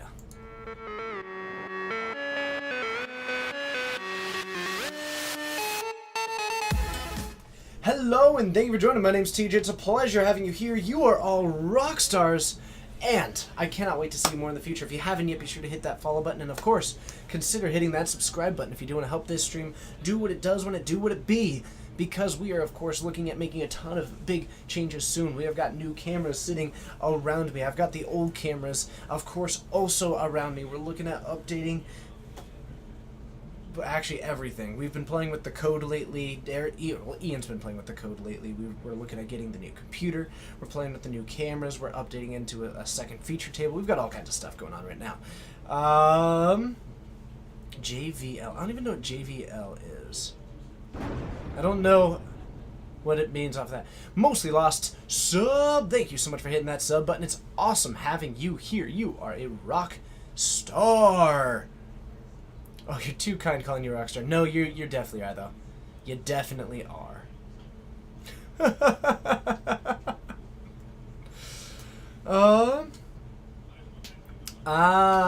Gotcha. Okay. Gotcha. Just Small 12, thanks for hitting that follow button. It's a pleasure having you here. You are wonderful. You're great. Thank you so much for being here. People apparently looking for some dredge, or at least 2 people looking for some dredge. Unwisman Mau, hello, it's good to see you. Thank you for pushing that follow button. It's a pleasure having you here. Victor, have a good night. It's 1 a.m. in Brazil. That is awesome. I hope you're having a fun time there. Keep that party going. I'm told that Brazil likes to party, but obrigado for joining and watching and spending your time here. It was phenomenal having... And of course, thank you to everybody who is spending their time here. We're going to try and grab another match as soon as we can. I'm going to poke my head out. What's up? What's up, Q? How you doing? I'm pretty good. Cool. Any chance of another one? Let's see what I can do. Thank you. Indeed. Let's take a moment to talk about Holy Diva.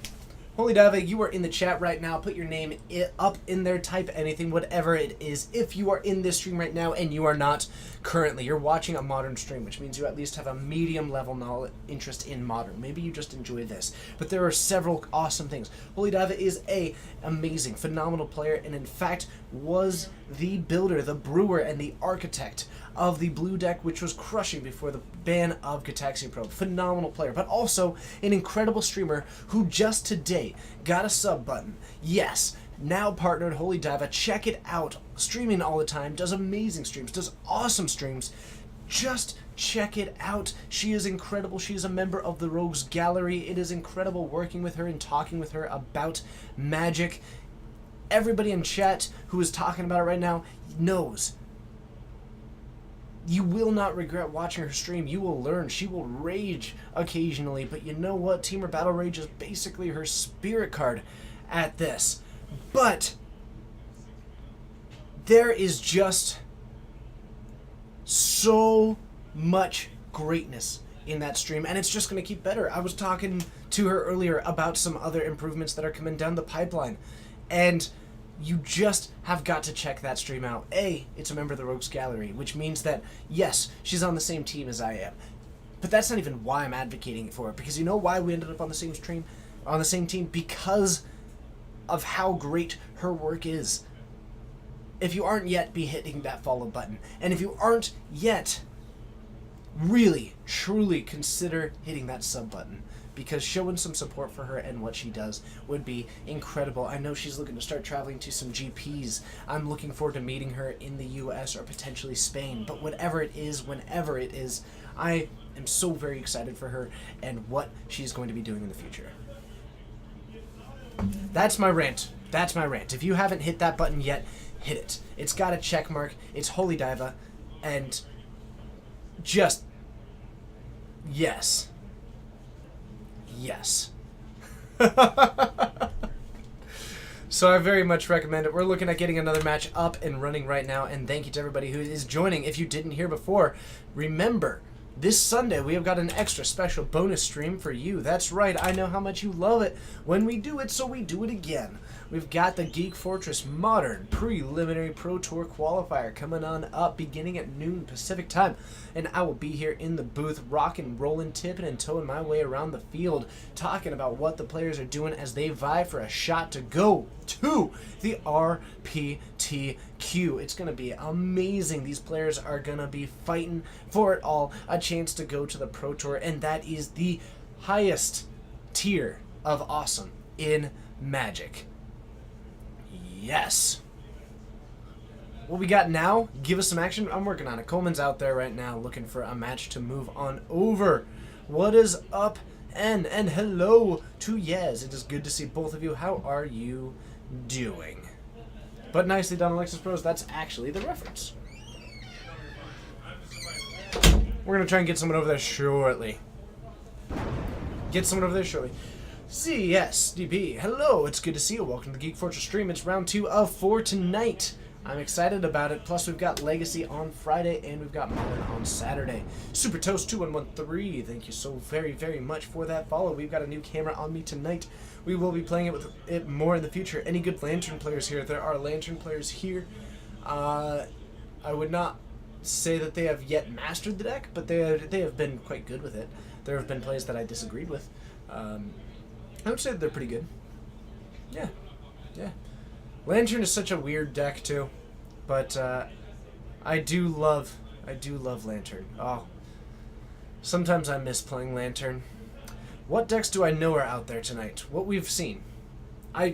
I've been in here. I've been in here with all of you. So if it shows up on camera, I know that it's there. But otherwise, I don't have a very huge knowledge of what's out in the field. There's likely Affinity. We know that there is. Sideshow Morgan, thanks so much for hitting that follow button. I hesitated. I'm a hesitating person. Looks like everyone is in game. How dare you? With 10 minutes left? Yep. No. You want to play test on there? I don't know that anyone is willing to cap on. I think everyone's eating. That's fair. It is the eaten hour, so they say. They say that now. If they don't say that already. That's true. I hate this.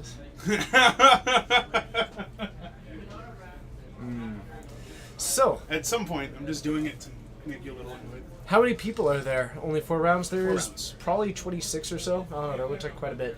28. 28. There are 28 players out there tonight. However, it's also a weeknight. It's Wednesday. People work in the morning. I work in the morning. You? I work tomorrow. You work tomorrow in the afternoon. The point is that people want to go home and sleep, so we don't tend to max out the rounds on Wednesdays. But on Saturdays we do. Cocoa Bean, thank you so much for hitting that follow button. It's a pleasure having you here. Yeah, But some of us yes, have to go to laundry. Bruce Spy, you are so great.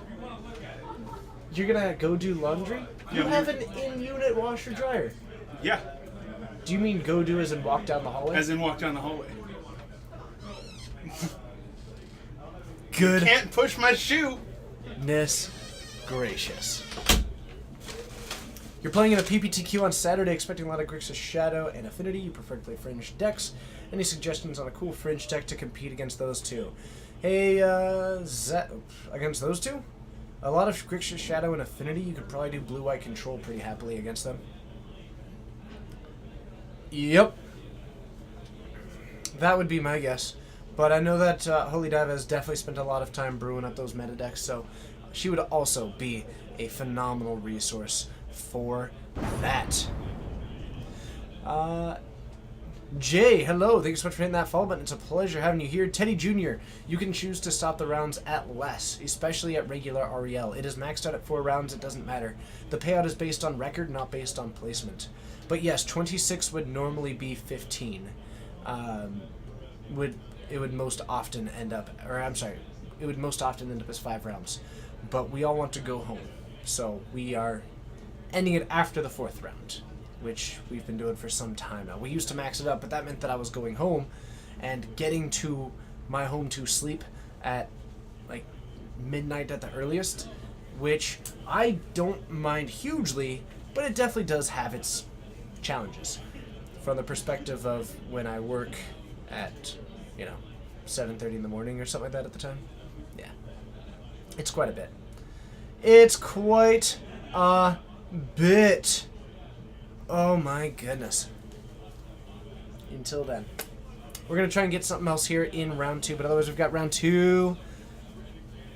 Not sure if that's common over there, but here in Brisbane every store basically caps at 4 rounds. Oh, okay. Gotcha. Some do. It depends often. I don't need sleep. I've been convincing myself of that for quite some time now. So, I believe you. I believe you. Jeff Boyardee, what a great username. I love that username. Alright, everybody. Well, if you do have any questions, feel free to toss them in. We're going to kill a little bit of time. I could, if you'd rather play one of our games, definitely feel free to do that. But this seems like a good opportunity. I did this on Twitter. But if you have ideas about things that we could do on stream, this is a phenomenal time to get into an open conversation with me about those possibilities. I have got an extensive list of... Lena, hello, it's a pleasure having you here. An extensive list of upgrades that I have planned. I have got a lot of things that I'm working on right now, but some of them are more long-term, some of them are short-term, some of them are logistically difficult, and some of them are low-hanging fruit. I do have a lot, but that doesn't mean that having it reinforced from you can help move it up in priority because if it's something that other people are aware of. I'm also just open to the idea of hearing something that I hadn't heard previously. You think people should rip up Goblin Guides on stream and talk about how bad Mono Red is? That does seem like an option. I'll tell you what, if you want to send some to me, I will absolutely consider it.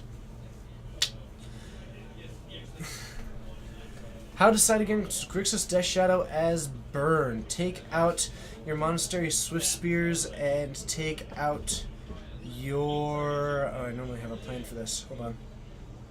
Hold on. Take out all of your Searing Blazes and your Monastery Swift Spears. Bring in your Path to Exiles, your Deflecting Palms, and anything else that deals direct damage. Is there more Magic to be played? Yes, Mac and Cheese. There will be more Magic to be played. We're only in round 2 of 4 right now. We're just in the middle of things at the moment.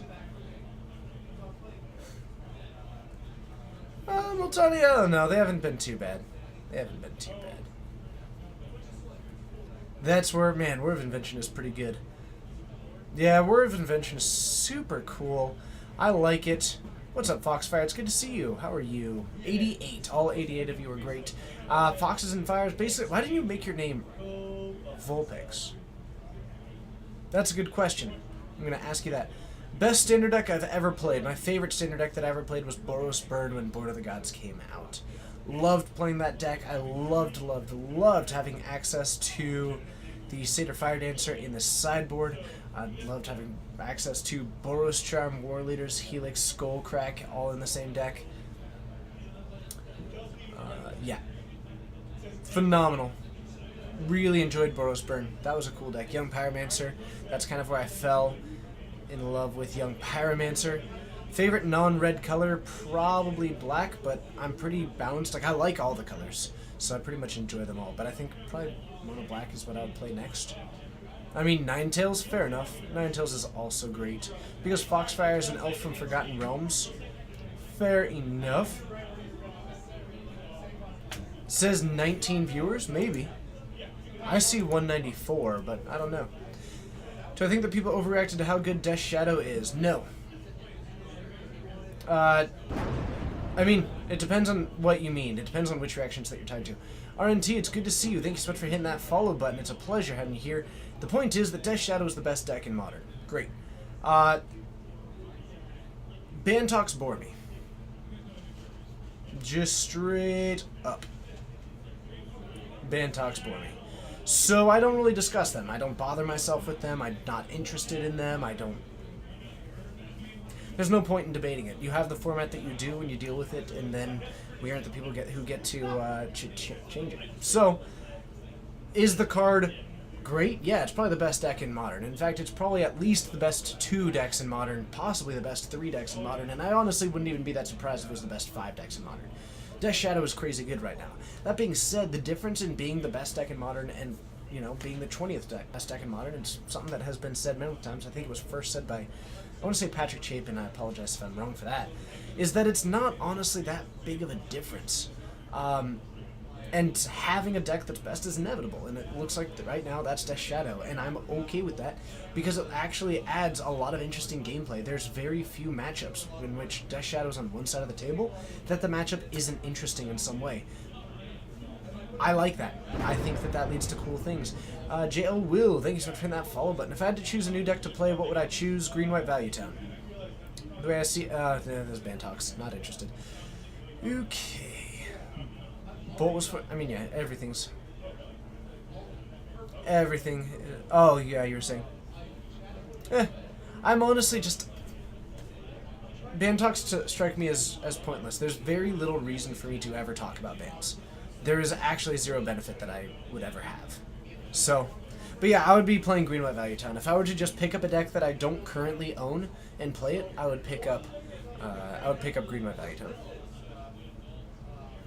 I like that Shadow is as good as Nightfall. Oh. You like that Shadow's good as Nightfall has a solid matchup against it. Honestly, Nightfall looks excellent right now. I like it. I think Nightfall looks really solid right now. It still is. Favorite pro player that isn't Patrick Sullivan? Crazy, Frenchie. Thanks so much for that follow. Favorite pro player that isn't Patrick Sullivan? If Todd counts as a pro, then I'm going to pick Todd. Otherwise, Tom Ross was historically my favorite. Follow, bot, attack, 666. Thank you so much for hitting that follow button. Todd, because he's my friend, but otherwise, Tom Ross is my favorite. If we're going for on the Pro Tour, James113, thank you so much for hitting that follow button. Then I would probably go with I'd have to think on that one a little bit more. There's definitely some options. You think Nightfall is bad, but you think all decks are bad except Affinity? But Affinity is so good. I love Affinity. You want to play 4-color Saheeli? Yeah. Actually, I've been thinking about re-putting together Affinity online. I miss playing that deck. It was the deck... I've actually registered Affinity in more competitive REL events than I have Burn. Red Winter, thank you so much for hitting that follow button. It's a pleasure having you here. But yeah, Todd being a friend boosts him up quite a bit, but previous to that, Tom Ross was absolutely my favorite player. Jack for attack, thank you so much for hitting that follow button. It's a pleasure having you here. You are just fantastic. Actually, that's part of the reason... Foxfire! Thank you so much for that sub. It's awesome having you here. You are amazing. Thank you to all the people who are just hanging out in the in-between rounds. You are incredible. Todd who? Todd Stevens. Todd Stevens, thank you for that sub. Thank you for the support. Thank you for being as great as you are. Thank you for helping fund the cameras that we have, the new computer that we're getting, the other new cameras that we're getting, the... Oh, man, I don't even want to say everything. We have got so much cool stuff coming. Yes. Did the Fort Bulk emote get updated? Probably like 3 months ago or something like that. Is there a stock list of Green White Value Town I can direct you to? Dan Ward is your favorite pro? Cool. Knee Growth. Hello, it's good to see you. It is good to see you. Pilagron, thank you so much for hitting that follow button. Todd Stevens is pretty great. Yeah, Jeff Hoagland, and Zach Elsick are probably the 3 best brewers in Modern, and Jeff kind of fell off on brewing for a long time, so right now it's probably just Zach and Todd. Oh yeah, that's totally fine, Jimmy. That is absolutely okay. How are we defining pro? It's a little bit of a, I guess, someone who makes their primary income off of Magic and Magic content. How about that? I don't know, it's a weird defining things. It is a little bit of a strange situation. Jerry Thompson, phenomenal choice. That is an excellent, excellent choice. And Holy Diva, that's true. She actually is one of the fantastic brewers right now. She tends to focus on one deck. I was more thinking in the terms of like Todd and Zach are often moving into a variety of decks. Bruce Spy isn't a pro though. One day, Bruce Spy will be a pro, but at the moment, it's difficult to say that. The Jackapop, it's good to see you. Thank you so much for joining, and hello to everybody out there. We should have some more Magic content coming for you soon. We end up just kind of jumping away from what we did have. We were going to do like some discussing about potential improvements, but instead, we ended up talking about actually some other interesting stuff, which I'm pretty okay with. Dan Musser, also very cool. Alright, I dig it. You would say someone who's been on the Pro Tour? Then Zach's pretty great. I guess Zach, he's been on the Pro Tour. What decks do we have out there? We've got 28 decks. I don't have an exact count. I know the ones that we've had on stream. But I don't know what we have out there. Bit Drift, thank you so much for hitting that follow button. Last time that we had this many, we had, I think, 16 unique decks across 25 lists last time. So, it's hard to say for certain. Favorite combo deck of all time? My favorite combo deck of all time is probably the 11.7 Cannon. I'm going to go with the 11.7 Cannon. Reed did seem amazingly kind the one time that I got to talk to him. There's a lot of really good pros out there. Those people are pretty amazing. Todd Anderson seems pretty cool. I got to meet him in Vegas. He was pretty great. There's a lot of good people in the Magic community. The problem is that it's really hard to pick a favorite player because so many people in the community just make it a better place, and I love that. I love people who make the community better just for who they are. So that takes a pretty big edge in who my favorites are, and there's just a lot of people who provide that, and so it's hard for me to pick an absolute favorite.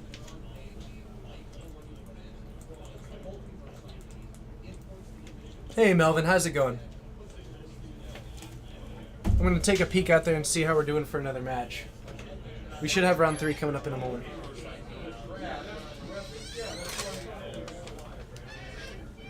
Round 3 soon. Yeah, we're in here. Cool.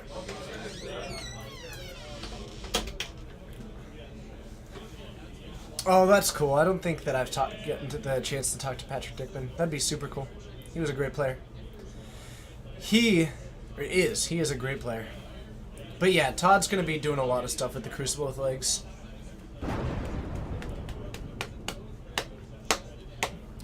Yuri Pedra, hello. Thank you so much for that follow button. It's a pleasure having you here. Hello to everybody. Sorry, we're whew. I'm not sure how many of you. I might seem slightly distracted. I'm mostly keeping it topical stuff right here. But I do apologize. There's going to be a short interim time in which I seem slightly distracted on stream. Hopefully, it's not noticeable. But between all the other cameras and some outside... never mind. I apologize if I did seem distracted there for a moment. You're going to go to your first GP to enter into the main event this summer. What? Where are you going? When are you going? Where are you going? What are you going to play? It's going to be great. I'm going to be at GPs. Wait, this summer? This coming summer? Summer is in, like, now? Because it is summer, isn't it? When does summer start? No, we're way past summer. We already had the summer solstice. It has to be summer. I don't know when the seasons actually start and stop, though. Whatever. I don't know. But have fun. GPs are great. They're like conventions. If you treat it like a convention that you get to go and play out, oh, it's a ton of fun. Is the Geek Fortress store full of snakes again? Yes. Yes. Yes, it is. But I love GPs. They're so much fun. They are so very, very much fun. I love going to them. I loved Vegas. I want to go to some next year. I've got 2 more to go to this year. I've got Oklahoma City and Vegas. Oh, what's up, Todd? We were just talking about you. See, you missed all the compliments. You missed all the compliments. But it's good to see you, Todd. Welcome to the stream. We're also talking about how excited you must be for the new Crucible with legs. But good to see you. Hope your day is going well. The card has hands? Super cool, Temporalis. GPs are a ton of fun. I hope you have the just greatest time ever. It's gonna be so incredible for you. You're gonna have a blast. Crucible without legs. Jonon, hello. Good to see you. Thank you so much for hitting that follow button. It's a pleasure having you here.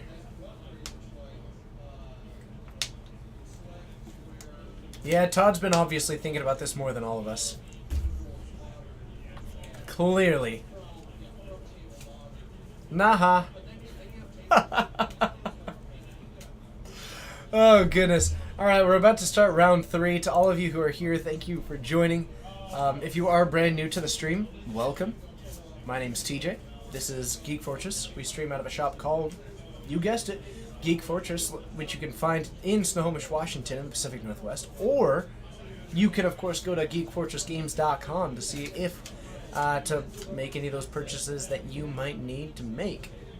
It's always fun, and you can, of course, check out the event schedule, which includes our Modern Preliminary Pro Tour Qualifier on Sunday. It's going to be awesome and amazing. Can we get some Naha Tribble on cam? I'll see what we can do. Absolutely, I will see what we can do.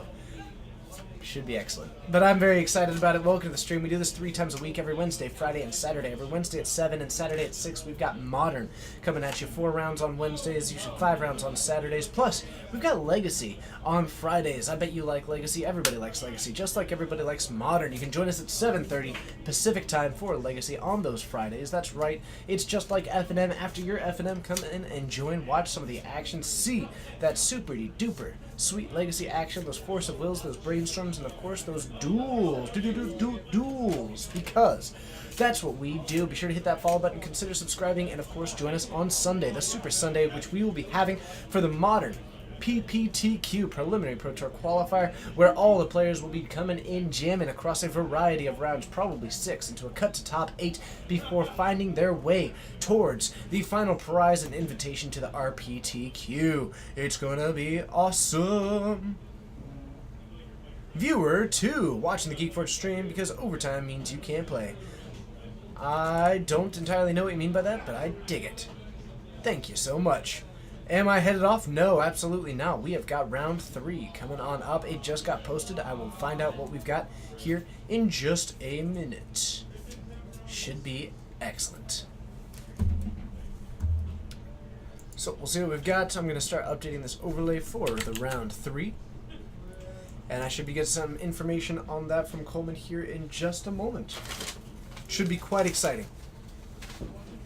Unless they forgot about me. Which is sometimes.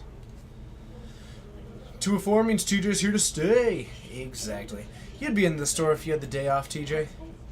Gotcha. Gotcha. Overtime. Overtime. Like work overtime. Now I get... I see what you're saying. Who else is having a glorious day? You know what, actually?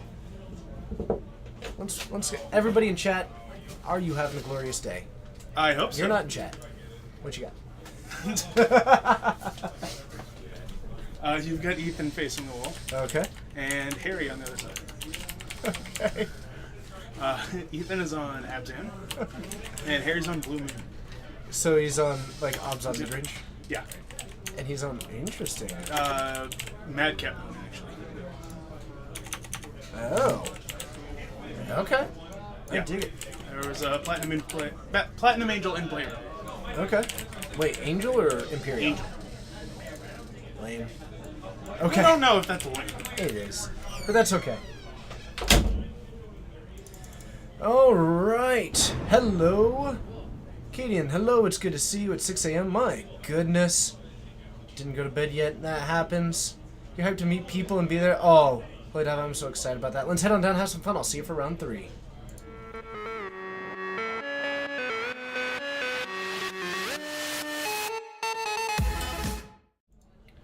Alright, so Harry versus Ethan. Ethan on Obs on mid-range, and of course we've got Harry on Madcap Moon. Now Harry, one of the people who travels with us to these tournaments, always down for trying new stuff, tends to like a lot of brews.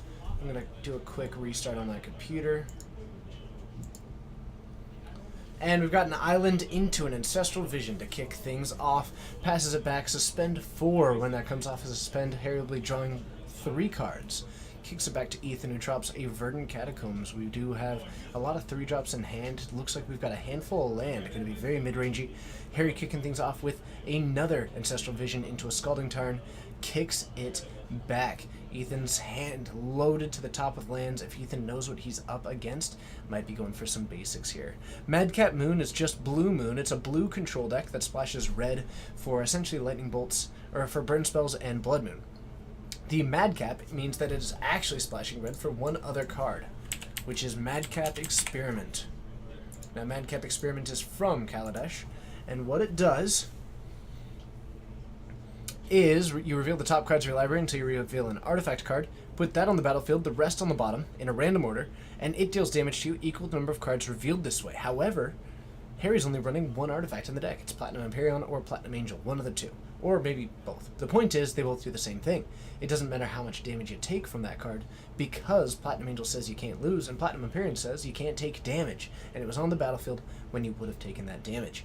So, what this does is it offers a really cool level of resiliency and a win condition. That was a great face to pause on. Nailed it.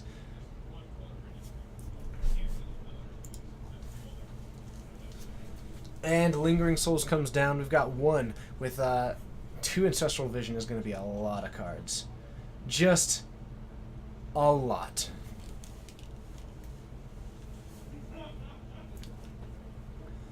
Harry's on 3 lands right now. Could theoretically go for a Blood Moon eventually, and he's going to be drawing a lot of cards. He's got a Lightning Bolt in hand. Ethan going for his 4th land. Harry missing his 4th land drop, so Cryptic Command not live. Normally this is a Cryptic Command deck going for a lot of basic islands, and then just lets the non-basics become mountains.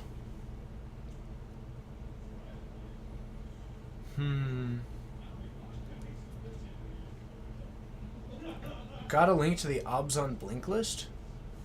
You mean the one that Coleman played on camera, like, I don't know, 3 months ago or something like that? That is a Siege Rhino coming down for Ethan. Looks like a remand is going to take that one down, however. So we are going to stay at 18 for Ethan, who then loses the ability to cast that Siege Rhino. Harry falls to 18 after taking 2 from that, the Lingering Souls. Goes down to 17 for the fetch. We might see a Lightning Bolt at the end step just to apply a little bit of pressure, but it's actually just tapped. So we are going to put in this Steam Vents tapped. We're going to untap and see what we draw. We're going to be hitting 4 cards for the turn. 3 of them at upkeep plus 1 for the draw step. We're just going to remove that one, shortcut it to where we just have to move 1 dice. Drawing 3. Do we hit the Blood Moon? Draw a card here. Doesn't look like that was the case, but now that is a handful of cards. We do now have a Cryptic Command up as well. We might just be okay with taking the temporary hit from this. We're actually going to get a fetch right now. Justin plays MC. It's good to see you. Thanks for pushing that follow button.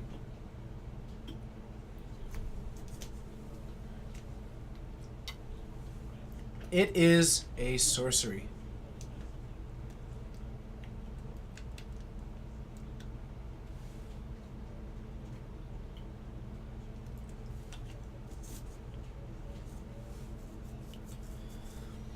Oh, dropped the cap to my water. Snapcaster hanging out, having a good time, and we're going to go for a Serum Visions. Draw a card. Take a look. And we're going to put on the bottom. Kicking the turn back, we are now all Taproot out. And that is the way we're going to go. Ethan untaps. He has got the ability to play the Siege Rhino. Does look like it's going to end up being pretty excellent. Harry, unable to contend with a 4-5 super well because all of his removal is pretty much burn-based. So it will almost certainly take 2 cards unless he's running main deck Roast. Does Blue Moon typically play Goblin Dark Dwellers? It did a lot more before the rules changed. Now it could. I don't think it necessarily has to. Or Adrian57, thank you so much for hitting that follow button. It's a pleasure having you. And this looks like a Siege Rhino to me. It is going to be the Rhino. We're going to gain 3 up to 20. The one that says that you can't cast the split cards if 1/2 qualifies for it.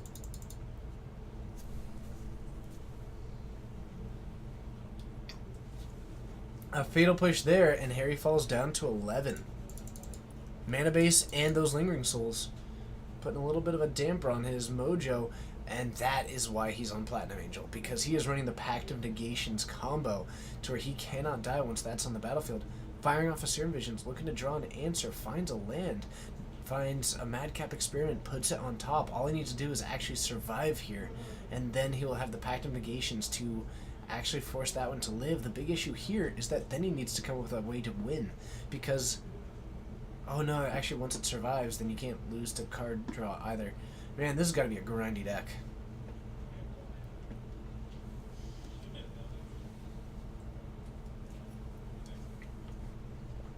Lightning Bolts take down a Lingering Souls. We do still have a Snapcaster, so we might see Snap Bolt on the Siege Rhino. Ooh, that does seem like a cool play. So if he attacks in, you do Snap Bolt on the Siege Rhino, take 1, untap, and draw in to the Madcap Experiment. That seems excellent, actually.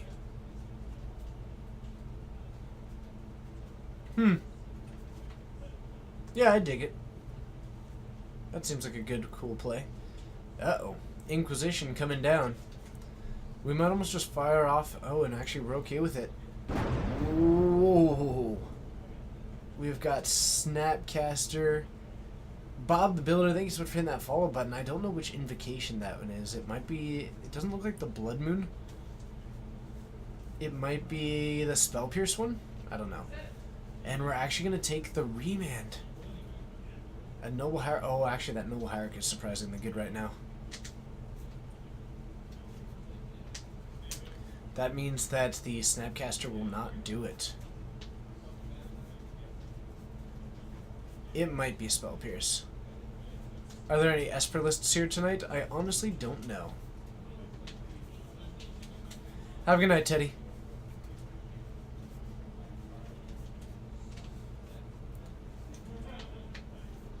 And a pre-combat Noble Harak. So we take the hit. Oh no, that was a post-combat Noble Harak. Okay. We didn't see the block. Interesting. So Harry could have gone for that, but I think he's... And we are fine. Oh, but he's up against the Maelstrom Pulse, but that actually doesn't matter that much. 6, 7, 8, 9. We do find it. That is 9 deep. We're going to be at -3.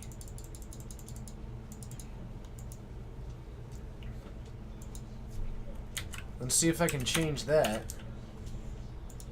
So we are actually at -3 right now, which I think is just going to represent as 0. Path to Exile on that one. Fires off a Pact of Negation. Does not have to pay that cost at his next upkeep. He does, but then he can't lose the game because of this Platinum Angel.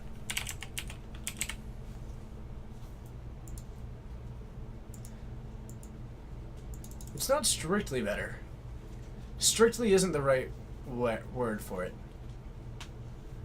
There is a reason to run the Platinum Empyrean, and there's a reason to run the Platinum Angel, and they are different versions of the exact same deck.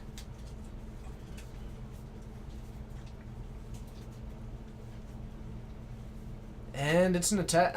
Decides to just keep it back. Not a whole lot of point in attacking when your opponent's already at -3.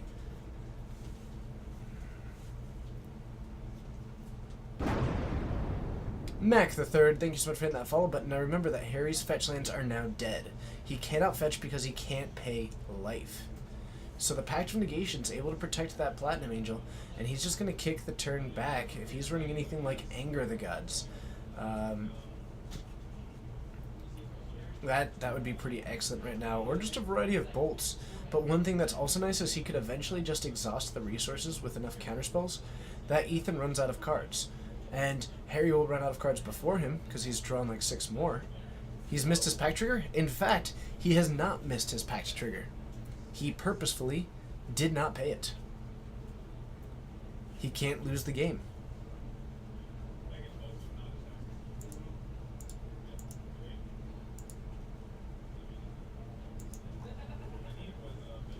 What's the point of making more tokens here? I'm not entirely certain.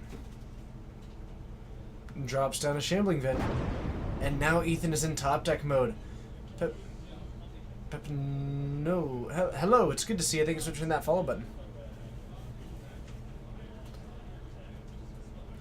More Platinum Angels out on the battlefield now. Means that only a Maelstrom Pulse will do it. Drops in. How does Harry win? Fun fact. He can win by decking his opponent. He'll run out of cards first. But he doesn't lose the game for doing so. So if he can just stock up 7 counterspells in hand or Snapcasters, then it ends up being pretty solid. The deck folds to Supreme Verdict. I mean, you probably don't cast Madcap Experiment against a Supreme Verdict deck.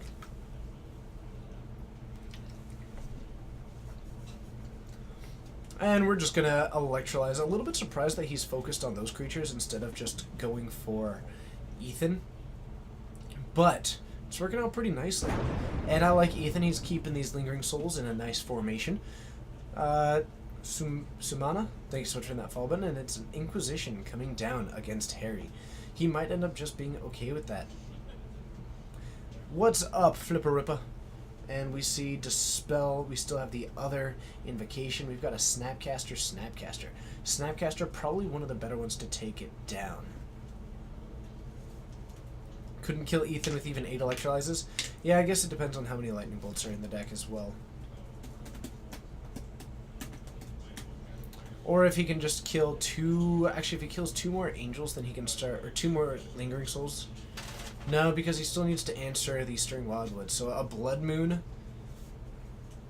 The Blood Moon could end up working out pretty nicely. Is the Invocation a Pact? I don't honestly know. I really hate the Masterpiece series for the art that they choose. But he also needs to end up answering the Stirring Wildwood.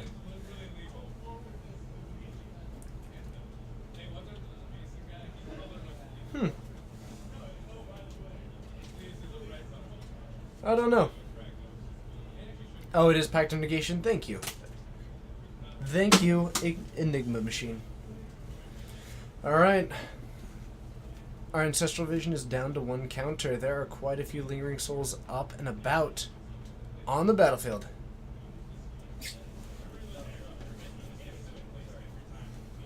You also scoop way too soon? It depends. This is a little bit aggressive, but the String Wildwood is tapped, and Harry might be having a plan of electrolyzing, so if he stacks up all the blockers onto one, all but one, and if an electrolyze actually won't do it, he may not have planned around that particular contingency. But so just decides to throw it in front of that, deals 4 damage. We're gonna lose that. MTG, hello, it's good to see you. Ethan looks like he's having a blast. Oh, absolutely he does. We're down to 16. Harry's still at -3. 1 Platinum Angel still alive and well with 1 dead. The String Wildwood was tapped and we are down to 3 Lingering Souls. Harry can't quite take those free attacks as much in the future. A Thoughtseize is the draw. He can go down to 14 to cast it, and we'll see if Harry decides to do so. Activates a Shambling Vent and attacks for 2. Ethan looking to just go back up to 18, and it looks like that is going to be the case, but the more time he spends on this, I think Harry's eventual game plan might just be the mill game plan. It's a surprisingly viable thing. A Thoughtseize coming down. We're back down to 18. Mr. Bagal, hello, it's good to see you. Exactly. If he runs out of kill spells, it's a Snapcaster coming down. If he runs out of those kill spells, then you end up hitting it. And we're going to Pact of Negation it. We want to keep our hand. Whoa, froze. Hello, it's good to see you. And we're going to draw 3 cards. As long as Harry's able to keep enough more counter spells in hand than Ethan has removal in his deck, then eventually Ethan will draw off of 0.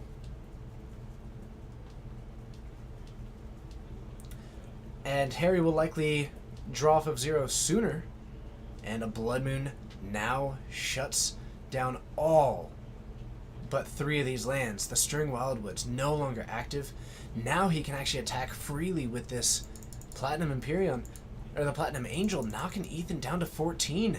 And actually, Harry is moving forward now.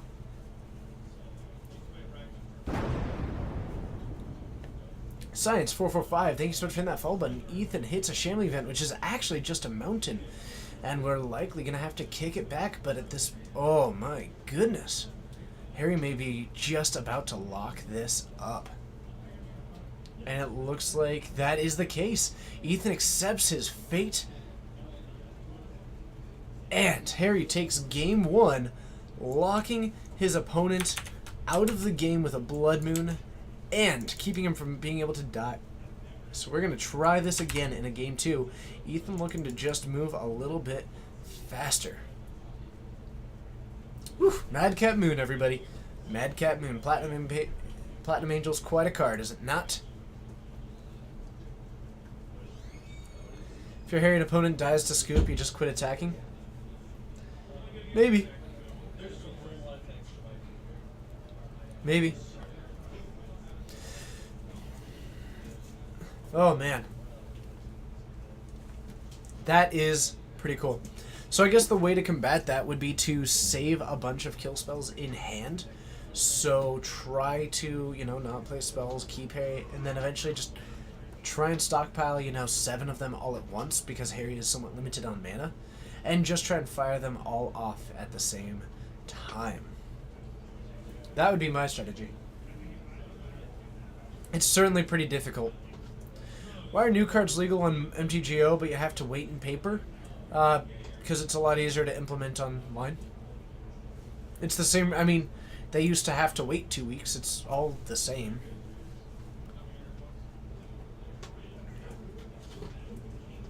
I'm not sure. It helps people test for paper events moving into it, certainly. Remove him from the game by killing Harry quickly. Yes. That's always a good one. Oh, absolutely. Absolutely. What's up, BitBite? It's good to see you. How you doing?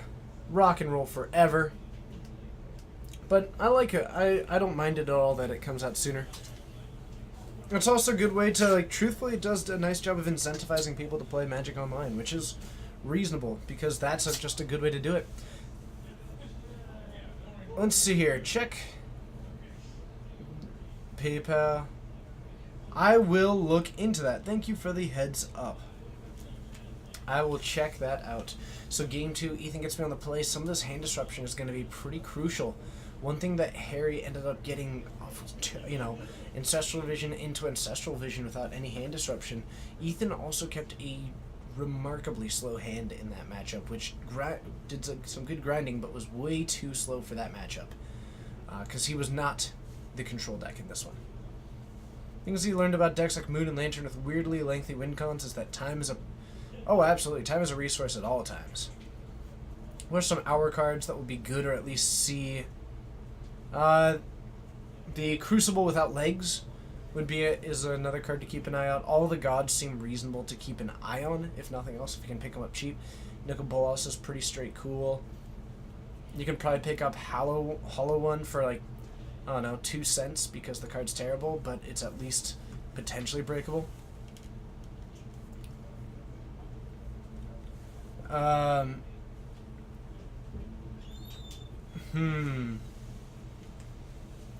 Solemnity, Abrade. Oh, Abrade is absolutely going to see play.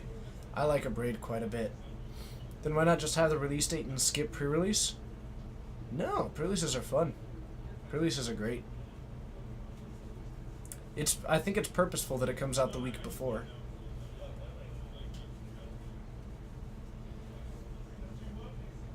Which is better in Burn sideboard right now, Grafdigger's Cage or Rip? I'm not running either, but I guess I'd probably run Rest in Peace if it's between those two options. Tiger, thank you so much for hitting that follow button. It's a pleasure having you here. You are a rock star. What's up, Iron Phase, and it's good to see you. How are you doing? Yamasur, hello, it's good to see you. Thank you so much for hitting that follow button. It's a pleasure having you here. Man, this is so cool. Thanks, everybody. Thanks for joining. You're great. There's 216 of you. And if you are brand new, I cannot wait to see you more in the future. Supreme Will is super cool. I like that card a lot. Cards that have that modality between being a counterspell and having another use. It's the same reason why I like Censor. Except, for 1 extra mana, you can counter up to 3 and you can dig 3 deep. How was the pre-release? The pre-release was such an awesome time. I got to hang out with Matt Tabak, the Loading Ready Run Crew, Marshall Sutcliffe, and Ashland. They were just all rock stars of the highest caliber. Ton of fun. Marsh Flats for Ethan. What are we going to be finding? Probably green-black to kick things off.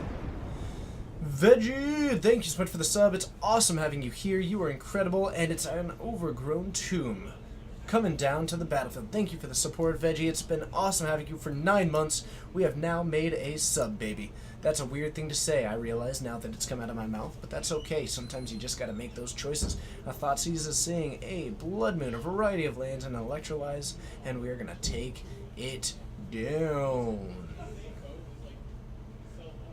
Picking up those cards goes Harry. Ethan down to 15 after that Thoughtseize. Using that hand disruption would be a phenomenal way to just pick apart that hand.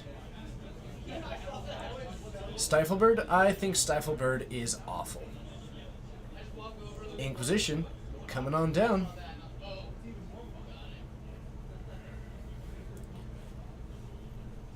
Okay. And Harry gonna be picking it up. He does not have a turn 2 play currently. Looks like we might have a Spell Snare. Looks like there might be a Stifle. I don't know. I don't quite know. So Harry going with a Steam Vents untaps, and we have got down to 19. Ethan at 15 at the moment.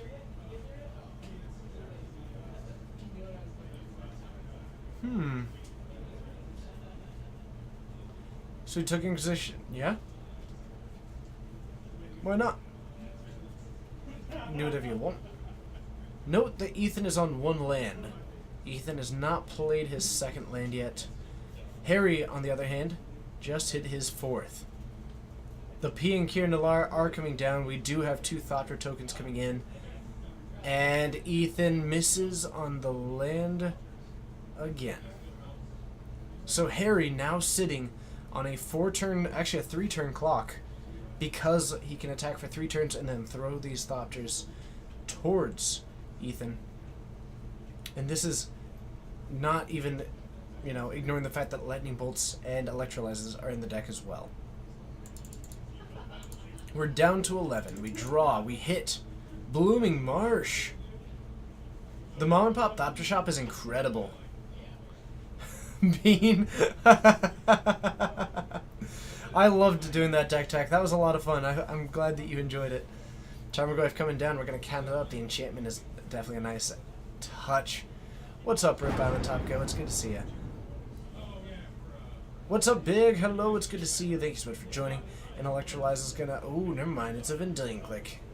That is going to be a problem. We take a look.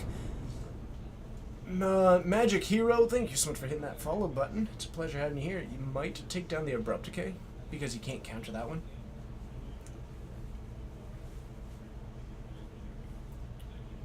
Possibly.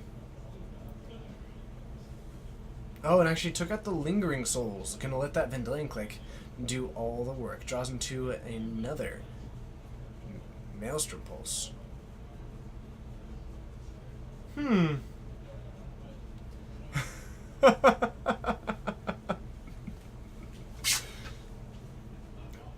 To be fair, it was a great deck name.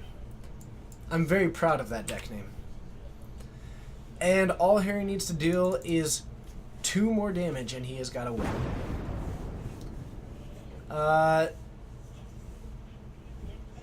Hello, Dip. Good to see you. Thanks for hitting that follow button. It's a pleasure having you here. We're going to minus this one. We're going to do a mini Fact or Fiction. Here's going to look at the top 3. Ethan gets to divide it however he wants. Wow. Oh, Posy me. You stop that. Guess you do Cryptic Against? I think Cryptic Against because you die to the Cryptic. Like, you are actually dead to the Cryptic. Which is odd that you would do it this way. Because all you need to do is tap the team with the Cryptic next turn and you win.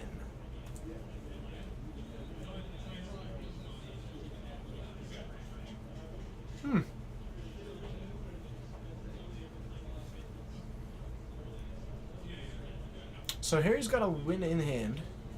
Ethan has got a path to exile, and Harry only has 1 mana up. Lucky, thank you so much for that follow, but it's a pleasure having you here. You are a rock star. It's awesome having you. No, those are servos, but that's okay. Bearded Rudy, hello, it's good to see you. As a quick note to everybody, welcome to Geek Fortress stream. Remember that we do try and keep our chat positive and family friendly. The players are kind enough to play on stream, and of course this, you know, everything that they do is a favor to us. So, any negativity towards the players will generally be eliminated. They're doing us a favor, and it is our job to, you know, support them in doing that. It's awesome that they're willing to do this, and we enjoy it. There is, of course, the ability of, like, constructive criticism is more than fine. Improving as a group is one of the beautiful things about Magic. And looks like the Electrolyze is going to take it down. What's up, Oronel? It's good to see ya. It is so phenomenal having you here. How does it feel? Feels great. Thanks for asking. And yes, Harry is aware of how much chat hates mismatched things. So, Harry takes it down with Madcap Moon. That is sweet. What? Even had. That is super cool. Alright, let's head on up to the field and let's see what we can do. Might be some other matches to see. Thank you to both the players. Y'all are great.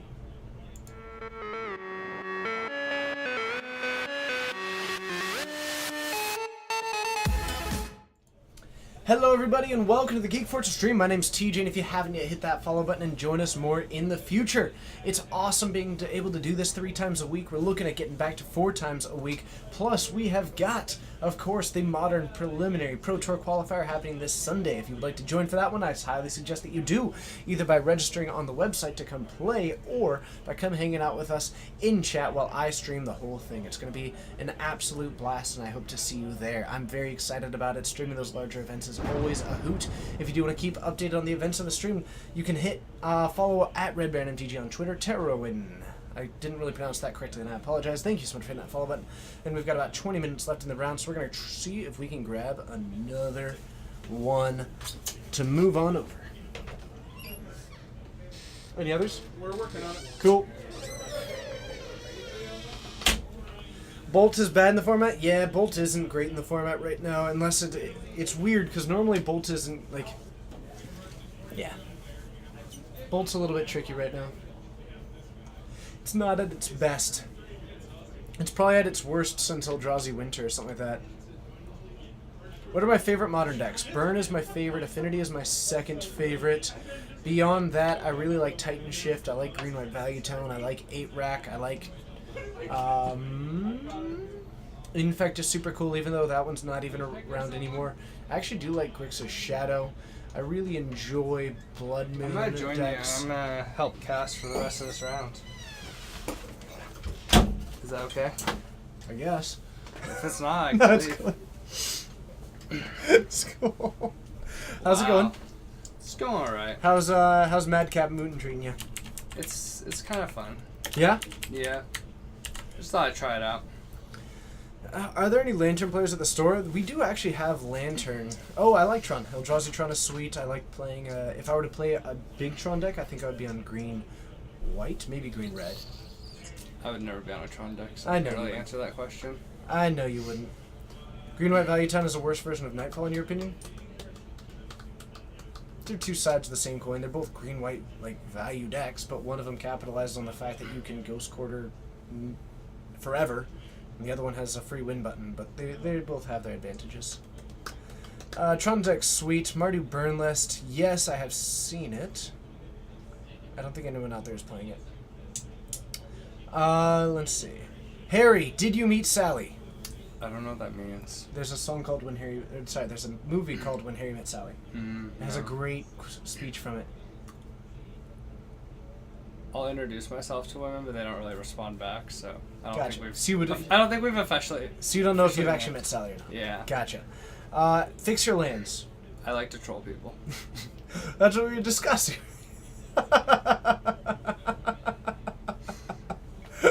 Yeah, Coleman was mad because I basically had 2 of the same card in my sideboard, but they're different cards. Which one is that? The one where it taps the enchantment that costs 2 that taps a creature and then doesn't untap. Narcolepsy? Yeah, and then I have Curse of Chains or Curse to Chains. It's essentially the exact same card. Why are you even running those? Because it's like for like For Death Death Shadow Shadow? and stuff. That's actually kind of cool. Because it's like so hard for blue-red to deal with Death Shadow. I mean, I bring in like Threads of Disloyalty too and stuff, but I was like, I feel like I want more. And I feel like it's super good against like Eldrazi Tron too and stuff. Oh, that is brilliant. Naya Burn or Boros Burn? I should whiteboard all my cards. I would go Boros Burn personally, but... Are you trolling your opponents or the stream? Everybody. Myself sometimes. You're just like, I hate this. That's fair. Well, it's like even when I played like Bant Nightfall and stuff like that, I'll play just 4 different Birds of Paradise cards. I do love that, actually. It's pretty cool. Although I just got a playset of the Buy a Box signed promos. So I might use those. That's super reasonable. That Yeah. art is gorgeous. It is. Would Punishing Fire break Modern? Break's such a weird term. It would be crazy dumb powerful in it. That and Grove of the Burdenwoes is a pretty good combo. I don't know. I feel like in how the format is currently, I feel like it wouldn't, because I don't know. I guess Grove is technically good against Death Shadow regardless, but at the same time, it's like the card's kind of dead against like Death Shadow and Eldrazi Tron and stuff like that. Well, I think it's more just the fact of never... I mean, we already had a Lightning Bolt, which basically meant that any creature that was power 3 or less, or Yeah. toughness 3 or Yeah. less, having it become power 2 or toughness 2 or less, and have it repeatable throughout the game, it just seems dangerous. Yeah. I just don't know if it would be like as good now as if it would have been in the past. That's reasonable. At least in this meta. Would Jace break modern? Yes. Yes, it would. Whoa, were the Probably. tokens intentional? Which ones? The servos that were not Thopters and were also mismatched. Oh, you guys didn't have Thopters. Cool, someone And I- stole our I for- Thopters again. Coleman said he didn't have them, and so I didn't even really look through the entire book. That's okay. And I forgot my tokens, so I just kind of was like, all right, well, I saw servos, and I was like, close enough. That is close enough. That just means It just worked out in my favor. that just means that for like the third time someone took our Thopter. They tokens. might be in there. I don't know. Coleman said they weren't, so I just didn't even think about Oh. going through the entire thing. I would trust Coleman. He seems like a trustworthy guy Plus, when we it comes played to a really Thopters. long game one, so I wanted to make sure that we got all the way through. So I've got you guys an exhibition game. Okay. You've got Tyler facing the wall. Is he on Affinity? Nope. Okay. And you've got, he's on Enchantress. And you've got Tyrion on the other side. You've got Terry? Tarien. Tyrion. Okay. And this is Enchantress? Yeah. Or is it Enduring Ideal? Probably Enduring Angels, probably. And you've got 7 land Belcher. Is he playing this in the tournament, or are they doing this because of these are stream? actual decks that they're playing in the tournament. I have not commentated this matchup before. Neither have I. Bugatti, thank you so much for hitting that follow button. I did not know people still played this deck. I didn't know people did. What were my servos names? Pia Jr. and Kieran Jr. Yeah, we've only got about 4. We've got about 2 matches left. So Okay. Let's head on down. Only one way to find out. We'll see you there.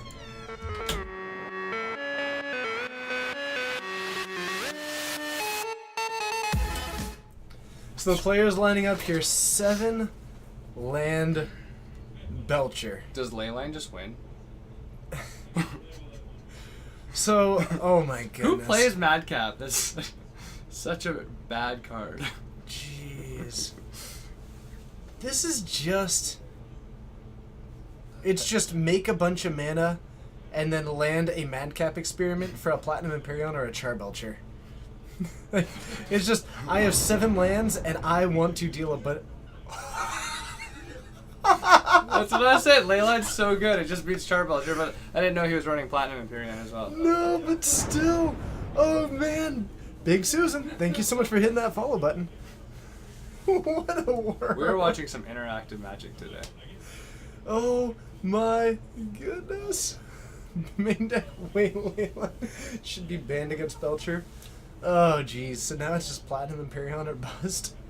I played 2 of the lock creatures in my side, and I was playing 2 threads tonight, and 1 red expertise. I'm blanking on the name. Kivas? Someone asked so something many like that, yeah. lock creature things. Whew. So a Wall of Roots coming down to the battlefield. This one has got a counter on it. We're gonna pay 1, and we're gonna fire off. This is the. It was printed in Shadows, and you can sacrifice it to It's search the for a land. enchantment, right? Yeah, The one that they were all using for a little while When we had to, when we were in Portland. Yeah, with the... Yeah, for Delirium and for getting... What's his face out fast that they banned Emrakul. Yep. Her face. I'm so good at speaking. Her face. Oh, I run 2 Angels. No Nymphony! Imperions. Thank you so much for hitting that sub. It's awesome having you here. You are a rock star just as always. You are amazing. And, of course, Vessel of Nascency. That's it. Yeah, that's why I don't even try anymore. The chat will just figure it out before we could. Goblin. We have a deck list next to us and we can't figure it out. Goblin Charbelcher. What a card. What a card. I feel like Leyline of Sanctity is card he should have. That's his art right now. This seems good. God, the Leyline is insane right now. I guess technically you actually have the 1/1 beatdown between the... That's what I'm saying. I was like, I didn't know the list at first, and I was like, it seems like it's just super good against Belcher, but he's got all these massive creatures. Oh wow, Suppression Field's super good against him too. Yeah, you can It madcap. seems like such a hard matchup. You can madcap and try to hit the Platinum Imperium before you hit a Charbelcher. Yeah, I mean, what do you do? of course. Grim course. Reaper XX, thank you so much for hitting that follow button. I love that this entire deck, I mean, it's running Utopia Sprawl in a deck with 7 lands. Because you're just running, like, Traverse the Ulvenwald, Safe Right Quest, Caravan Vigil, everything that finds the lands. Airy 37, thank you so much for hitting that follow button. You basically just gotta find 1 land. By the way, what's up with this Lotus Bloom in an Enduring Ideal deck? That is throwing me off. A little odd. But we get another Suppression Field as well as a Ghostly Prison out. I'm thrown off. I'm not used to seeing Lotus Blooms in this deck. There's gonna be a certain point where he can't even do anything because there's so many suppression fields. He doesn't have enough lands. I mean, you can't I activate guess if Char you have Vulture. I guess he'll have. But yeah, even his creatures he has to pay for, right? To attack with. No, for suppression field, it's activated abilities, isn't it? You're thinking of Ghostly Prison. There is a Ghostly Prison now. I know, but don't suppression field isn't it activated abilities you have to pay 2? Yes. So all of his creatures, doesn't he have to pay 2 for it, or no? You mean like for the Dryad Arbor? Or, I'm sorry, for the Arbor Elf? Yes. Yeah. It's mana abilities you don't have to. Unless they're mana abilities. Yeah. All right, fair enough. So Caravan Vigil. Fair enough. comes That's what I was down- asking, if it was mana abilities. or Sorry, not, I guess. that's my mistake.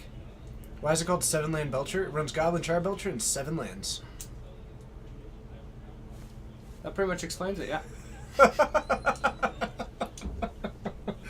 Why 7? Well, no, I guess that's enough to both cast and activate a Goblin Char Belcher. Yeah, I think that's the right ratio of having 1 land in your opener. Yep.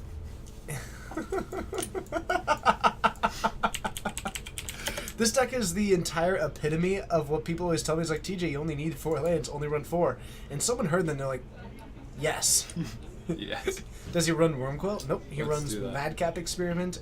And the best part is that because of Madcap Experiment, 7 lands gives you enough to cast Madcap Experiment and still activate Goblin Char Vulture. Because that also costs 4. Seems really good. Well, if you madcap into it, you just gotta have 7 mana total. Yeah, but Yeah. you only got 7. Yeah. It's gonna go well. Ghost Quarter Seems seems. Oh, we keep freezing. Ghost Quarter seems good against this deck. Yeah, it seems alright. Seems not too shabby. Yeah. Enduring Ideal, yeah. The deck's called Enduring Ideal because it runs Enduring Ideal. Do you just whiff on Ancient Strings? I feel like Ancient Strings can't even hit that much, can It it? hits Char Vulture It hits a land, obviously. and Platinum Imperion And land. and land. But there's actually more Char Vultures and Platinum Imperions than there are lands. This is true, and I feel like you don't want to have those in your hand. Yeah, running those is actually pretty strange I to me. feel like you could almost cut a Charbelcher and a Platinum Imperium. I just don't really like running Ancient Strings when you have so few hits. Porphyry Nodes Yeah. is going to be brutal. Destroy the creature with the lowest power at the beginning of each of your upkeeps. Can he... Yeah, he should be killing creature. Or it's at his upkeep, sorry. What happens if you don't have land for Charbelcher? You use Simian Spirit Guides. No, the idea is that because it goes until you hit a land. Oh, okay. But if you never hit a land, it just does X damage where X is the rest of the cards in your graveyard. Yeah. Or in your library. Your deck, yeah. Ugh, while they're searching, we're going to do a quick reset on this. Okay, so Caravan Vigil away. Forest joins the battlefield. Sorry, we're testing some stuff with new cameras, and we forgot that the processor on this computer is pretty taxed with everything that we do. So we're experiencing some little... Slight technical difficulties. Yeah, slight But we're not Dreams. missing follows. 2, 3, or 4. Thank you so much for hitting that follow. So 2 Ghostly Prisons, which means that attacking is actually quite difficult, especially when you're losing creatures at every upkeep. Well, and when you have to tap your creatures to make mana to attack. Oh my goodness. Yeah, rough spot. This is just brutal. This is just straight up brutal. Turn your deck over, kill person, shuffle.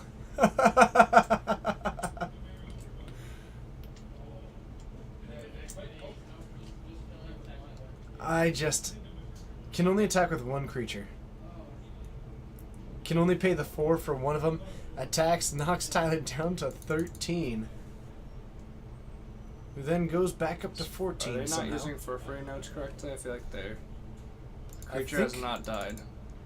I think they might be missing the trigger on the Porphyry nodes. I don't know if we're supposed to say stuff or not. If it's a missable trigger, then we do not. We catch illegal game actions. Alright. Yeah. Triggers can always be missed. Runedale, naming, Arbor Elf, I guess? I mean, they're all the same. Is this an actual match? It is not. This is just an exhibition match between the rounds. They probably did play each other, though. It's possible. Possible. Or they just came together, something like that. That's also possible. Yeah. Yeah, I think they have missed the Porphyry nodes. It's possible that one of them is just borrowing the deck because of the matchup. They're When you're going to probably be a feature friends, match, and one deck was just built to like destroy the other. I mean, feels like if you're going to be friends, or if you're going to do an exhibition match, you might as well play the weird stuff. fair enough. So we've got Recross the Paths, which means that we're actually going to get to Clash, which is one of my favorite and also least favorite mechanics. But I think actually we are close to turns. The next round might be coming up soon. How can you lose clashes when you have Platinum Imperium? Yeah, we have you to blame for this. You told them to get on stream at any cost. I do have you to blame for this. Okay. Last round is available. We done? Finals. Also, you need to report when you're done with the match. I thought I did. I'm sorry. Finals, It's please. my first time playing here. I didn't know the rules. Alright. Have fun. See ya.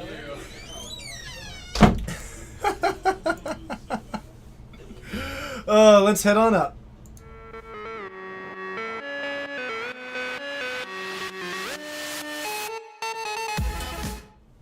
Hello and thank you for joining. My name's TJ and we're going to get the finals up on stream. It is going to be two of the undefeated players. So, What do you got? what side of the wall do you want to be in? What side? What side? I'll be facing. Okay. Sean is going to be facing the wall against me, Ooh. and I'm going to lose so bad. So what's Sean on? Green Red Tron, What are you on? a deck that loses to Pyroclasm. Which one? All All of your decks lose to Pyroclasm. Elves. That's what I'm on right now. Trying to find a good way to say that. Have fun, buddy. He's gonna die. He's gonna die.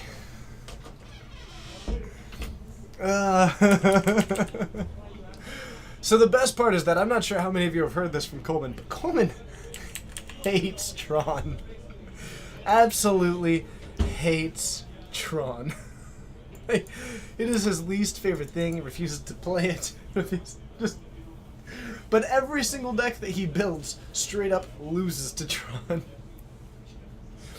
This actually has probably got a better matchup against Tron than all the other stuff that he's played.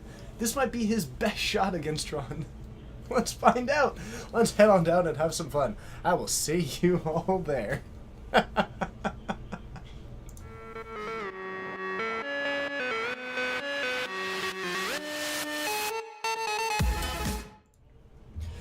Oh, this is going to be delightful. Okay.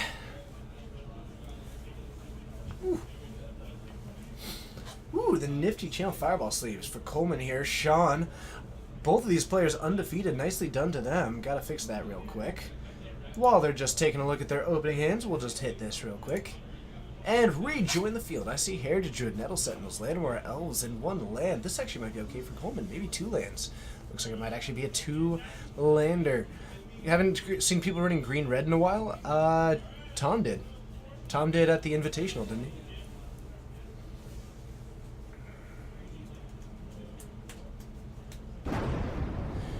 Engloon! Thank you for switching that follow as Sean kicks off with a Relic of Progenitus as Coleman leads into a Llanowar Elves. Llanowar Elves good, it puts him ahead on mana. It's a very, putting down a Lord on turn 2 is going to be excellent. And we'll see what Sean does. You thought the boss was on Mono G? I thought it was on Green Red. Maybe it was Mono G. Maybe I was wrong.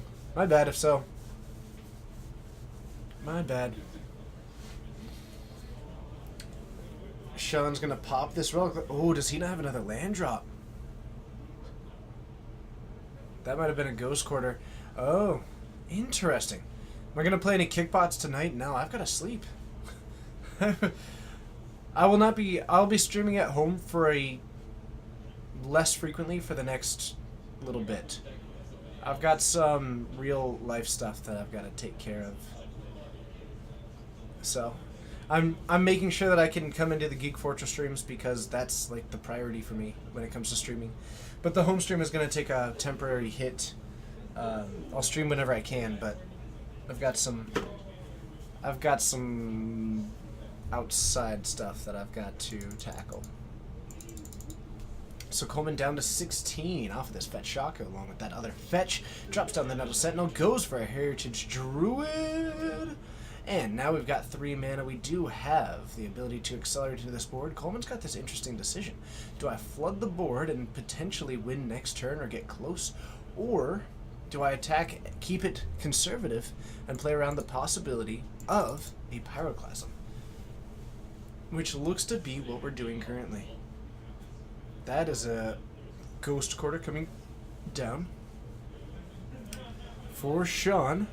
Not a whole lot of action yet. Kind of a patient play. We're going to pop this. Jabroon 2656. A little bit surprised. Oh, I am too. And it'll sort itself out one way or another. But that anyway.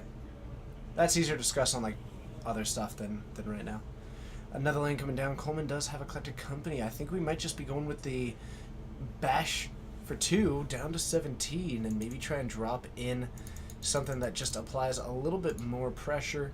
Could even go with the Shaman of the Pack because that would then hit for another 4, be down to 13, and you'd be holding a pretty sizable amount of damage, and it looks like that is actually going to be the case. You also have the ability to start tapping these elves for more mana, potentially. Not for Eclectic Company at the moment, though. Jumi, it's so that you can cast Thought Not Seer. This is the last round, actually. Through a Blood Moon. Flighty! Or fly. Thank you. 1, 2, 3. Thanks for turning that fall button. It's a pleasure having you. And we are going to fire off. Whew. We're going to go with Eclectic Company, tapping Later Elves for mana, and then tapping the other 3 for mana. And we hit Elvish Visionary and Dwynen's Elite. We're going to get a 1/1 token. Now we've got 1, 2, 3, 4, 5, 6, 7, 8, 9, 10, 11. No, you're right, Arno. You're right. That is 11 damage on the...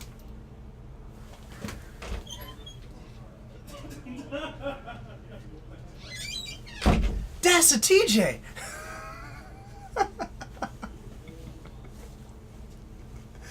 Hooray! Look at that token!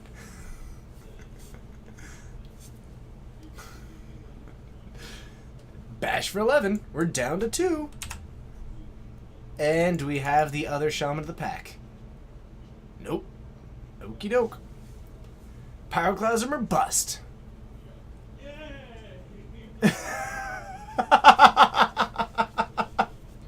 And Colin takes game 1 as I can hear Sean go, nope. And yeah. So Sean gets to be on the play going into game 2. Ah, that was a TJ token. How exciting. I don't get to see TJ tokens in the wild very often.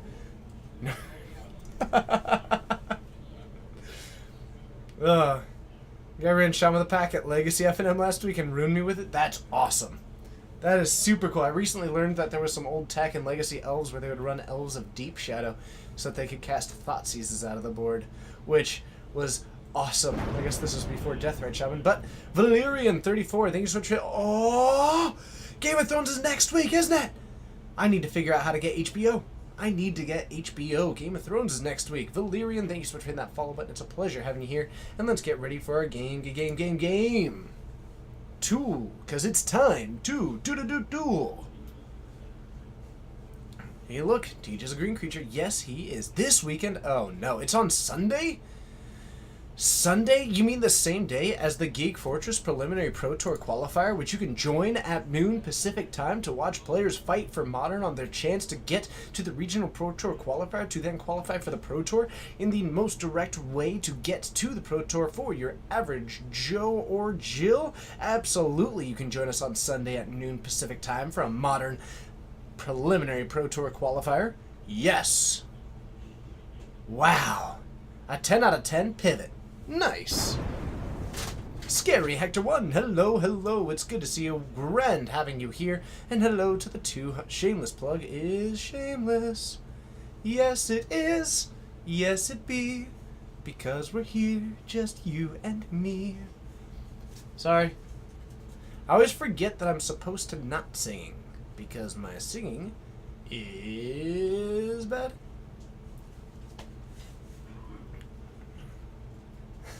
No, stop him. That's fair. That's fair. Hey, check my whispers. Okay. And suddenly Streamlabs have it, viewers. I would not doubt it. I would not doubt it. That's just how it happens sometimes. Let's see.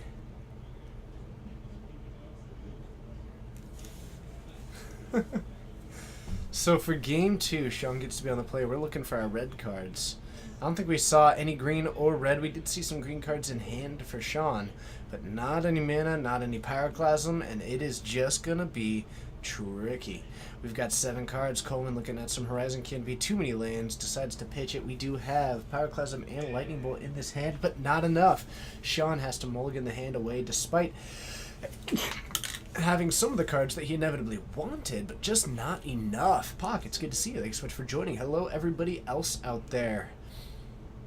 Welcome, as always, to the Geek Fortress stream, a place that is welcome to anyone. I do appreciate how this chat keeps it family-friendly, keeps it positive, and, of course, keeps it constructive. As always, questions, feedback, criticism, everything that you've got is always welcome. I'm happy to talk about such things. However, we just do appreciate that you do keep it and a little bit on the positive side. Thank you, Tron Beetle. Pedro Legato, thank you so much for hitting that follow button. What deck image would I use for Jeskai Control, excluding Verdict? I would use Lightning Helix. Or I would use Nahiri, depending on how the deck was working. What is up, boss? Always good to see you. Thanks for the follow. You were also mentioned earlier on stream, actually. Splinter Twin versus Grixis Shadow. Who wins? I haven't thought about it too much, and I probably won't now since I've got Magic to watch.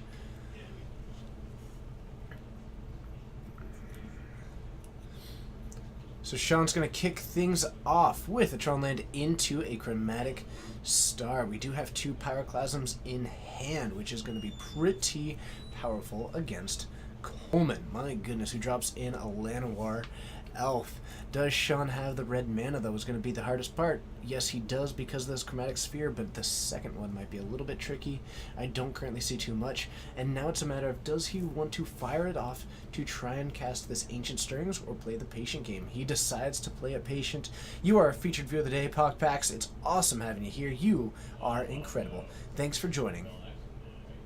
You were just saying that people left because of you, and I disagree. And, oh my goodness, we're going to Thoughtseize, take a look at this hand of Rock91. Thank you so much for hitting that follow button. Coleman falls to 15 to cast a Thoughtseize, and we are seeing 2 Pyroclasms, a Karn, and an Ulamog. What a decision. Nick Stork, hello, it's good to see you. You are a rock star. So with the Llanowar Elves out, does have the ability to cast maybe a Dwynen's Elite, takes the Ulamog, which is an interesting choice. Decides that he can try and beat the double Pyroclasm, but doesn't want the ultimate endgame inevitability that's coming down the pipeline. But part of the cost for this turn was that Coleman didn't have a second land, could not develop his board any further, and is now stuck. Of course! Oh no, that's matching, right? That's not Natural Tron. I don't think that's Natural Tron. That's 2 mines, right? I think that's 2 mines.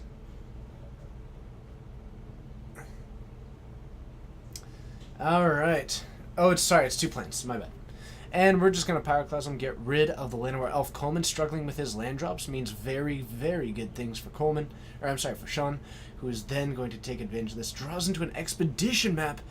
Whoa, no. Whoa, Nelly. We're going to drop that one down. We're going to pop it, and we're going to play it. And now we are moving on forward with a mine. Sean. He's going to drop in Urza's Mine. And now he has got 2 mana floating, kicks it back. Coleman's got to move now, but he is stuck with only a 2/2 that will not untap next turn. Bashes Sean down to 17, who is now going to get to untap, drop this Karn, and most likely hit Coleman's Overgrown Tomb. Wow. What a wrecking this is about to be. Hitting the Overgrown Tomb means that the Nettle Sentinel will not untap because Coleman needs to draw a 1-mana card and a land, neither of which can happen off of a singular draw. And Doth 930, thanks so much for hitting that follow button. It's a pleasure having you here. We're going to pop this map. By the look of it, even though he's already played his land for the turn, a little bit of an interesting choice, but hey, you gotta do what you gotta do. Might just be setting that up for the next turn. Whew! And this is gonna go well. Actually, I quite enjoy not matching lands in Urza. If you're going to do it, you got to have 4 of each. But I like it. It gives you a full diversity of actually pretty cool lands.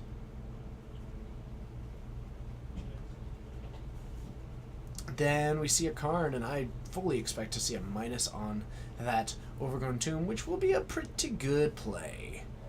You could plus it if you decide to. There's a reasonable argument for it, and it looks like that's actually the case, so we're going to go for that plus ability, which strikes me as slightly odd. A minus ability would... I think they both actually just win, though. Coleman just hits a... Ugh, my goodness. What's up? Hello, thank you so much for hitting that follow button, and it's 2. We're going to point it at Sean. We're going to fall down to 15, and then we get to untap with a Karn. Maybe we're just looking to actually play elves of our own. Maybe Sean is looking to ult this Karn and just take the win by actually beating Coleman with elves. That sounds pretty fun to me.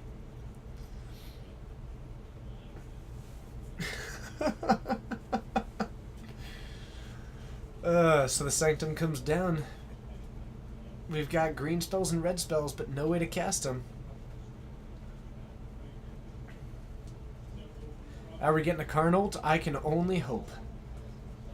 Realistically, you should probably hit the Elvish Visionary.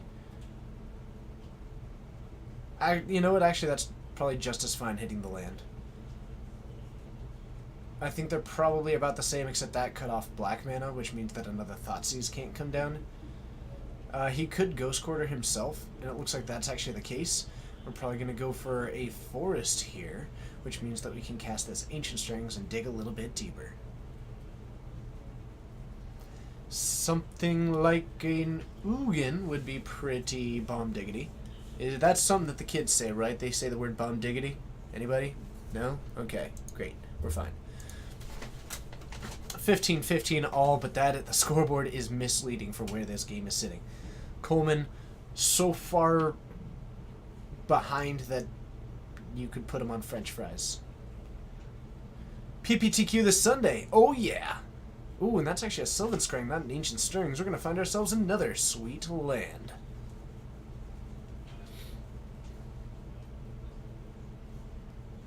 Finds a... And Coleman picks it up. Okay, so Sean, sitting pretty good. CRS 1009, thanks for watching that follow button. It's a pleasure having you here. Did he just quarter himself off of Tron? No, he hit his redundant power plant. He had multiples. Ah, I didn't know that. I don't know. Fun fact about TJ.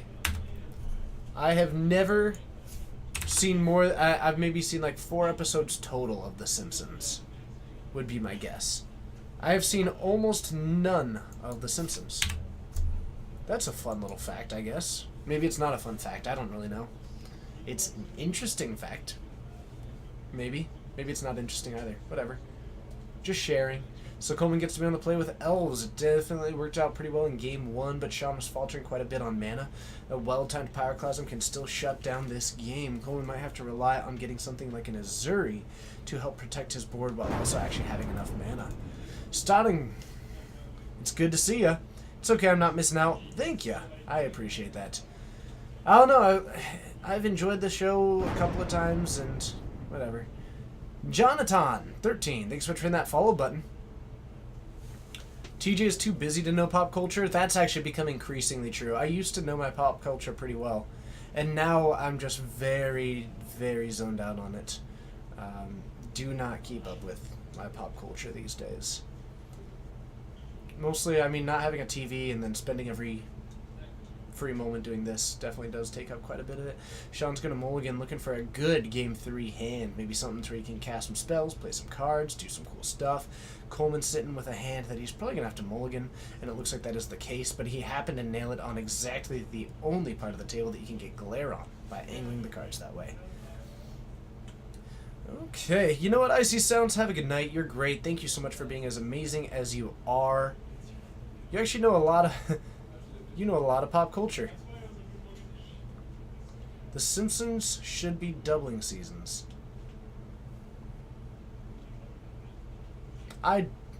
What? That didn't make any sense. Oh, it's a disappointing fact. Fair enough. Fair enough. If it helps, Dylan watches all the Simpsons. I think he's seen all of the Simpsons. Maybe not the... I don't know. How many seasons are they on? Like 40? I don't care. I feel like The Simpsons is almost as old as me. That's bothersome. We've got Ulamog, map. We've got Ancient Strings in hand. This hand is medium, but probably keepable. Especially with Scry. Probably. Rap Game Audio, it is my genuine pleasure. I'm playing with one of the cameras right now. I don't have the other one on the table yet because we need to work with our processor a little bit. Drow Arts, 321, something like that. Thank you so much for hitting that follow button. It's a pleasure having you here. It's older than me? Oh my god. Did The Simpsons come out in 89? No. There's no way this... God. How is that show still going? I'm 25. Ooh, and we found a chromatic sphere. That's just what we need. Probably going to kick things off with the sphere over the map, actually. Next turn, we can make a green mana, cast that Ancient Stirrings, and start digging for glory. Or something. I don't know. Whatever. Looks like we have got a Temple Garden coming down, and a Stony Silence from Coleman! Wow! Sean might be obliterated. We're dropping a map. We kept a one-lander.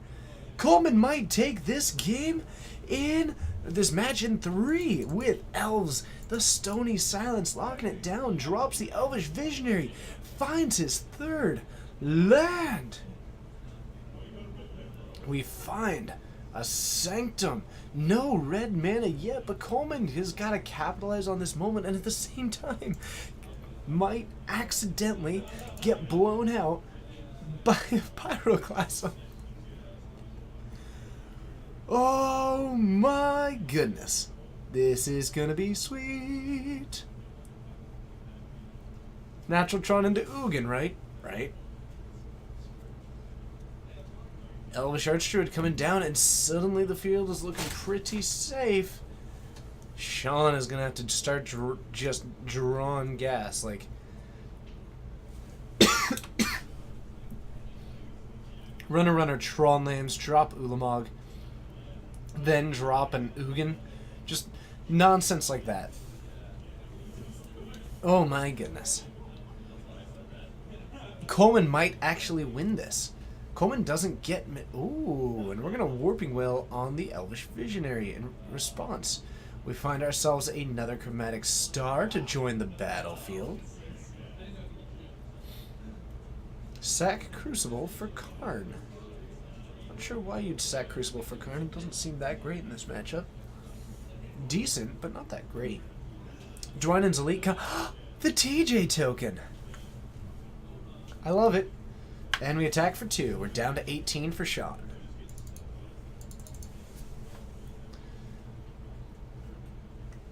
Dropping down in Llanowar Elves. Whoa, never mind. That was not. That was just drawing a card. My bad. That was my bad. That was actually just making mana. How do we get TJ tokens? Chromatic Blast. You just need to ask. But otherwise, people can go to InklinCustoms.com.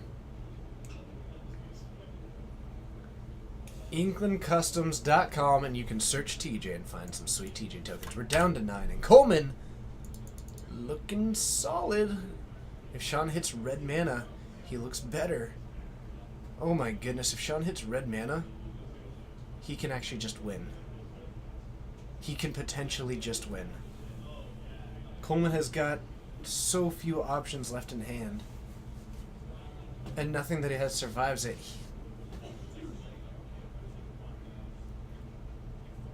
Jeez. I hope, I really, like, Sean, I'm not rooting against you, but I'm kind of rooting against you just because this is Elves beating Tron. This is the dream. Nope. Okay, we've got more artifacts. Coleman takes it in 3. Moves in for undefeated with all the colored mana spells in hand, but none of the colored mana. No! No! And Coleman, of course, takes it down with Elves. The little green men take it down. And I have to say, Rap Game Audio probably correct. It's the TJ token. It's the TJ token. Yeah, not the Sony sounds of the token. It's all of it, all the tokens. Did that token make noise? It was definitely a hype act. It might have been the silence itself. Well, it definitely was the sound of silence. I don't need your Simon and Garfunkel nonsense. Yeah, you do. Yeah, you do. Oh, goodness. Let's head on up to the booth and see if there's another match to see here in round 4.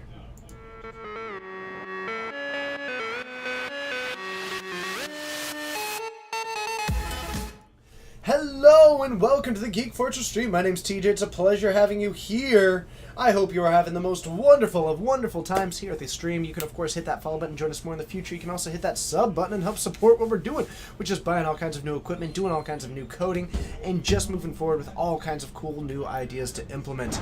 We have got things coming down the pipeline. Fruition, hello, it's good to see you, and we're going to try and get another match. I'm going to open up this door and see what we can see. Any other matches? I'll try to see what I can do. Cool, thanks. Alright, we're going to see what else we can find here in round 4. It's going to be awesome and amazing. And remember, not only are there any fun cheer emotes for Geek Fortress yet? Nope. I am significantly behind on several of the tasks and significantly ahead on several others.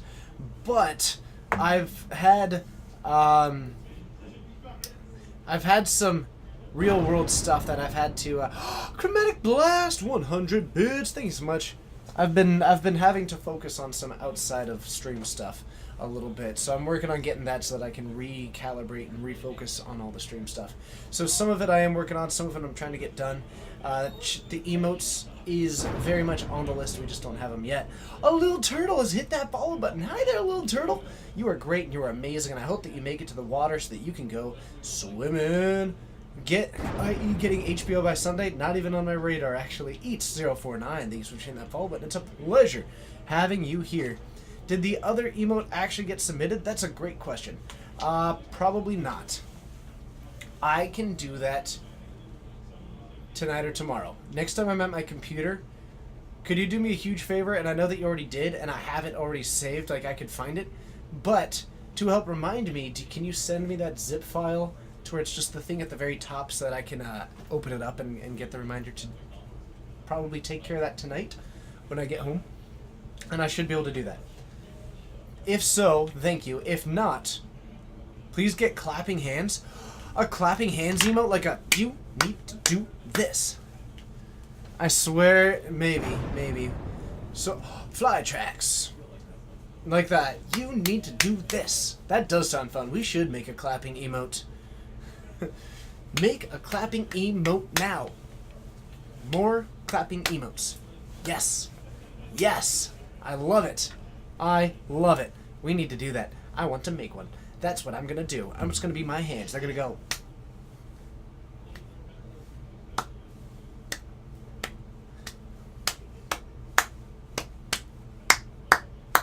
Hi everybody, how's it going? I hope you're enjoying your time here at the Geek Fortress stream. We're going to try and get another match for you, but until then, remember, the 5th of November, but also this Sunday, the plot. The players be lining because they're all grinding to make that Pro Tour slot. So they'll show up on Sunday with their game faces on, hoping to dodge the dreaded Tron. Waleed, thank you so much.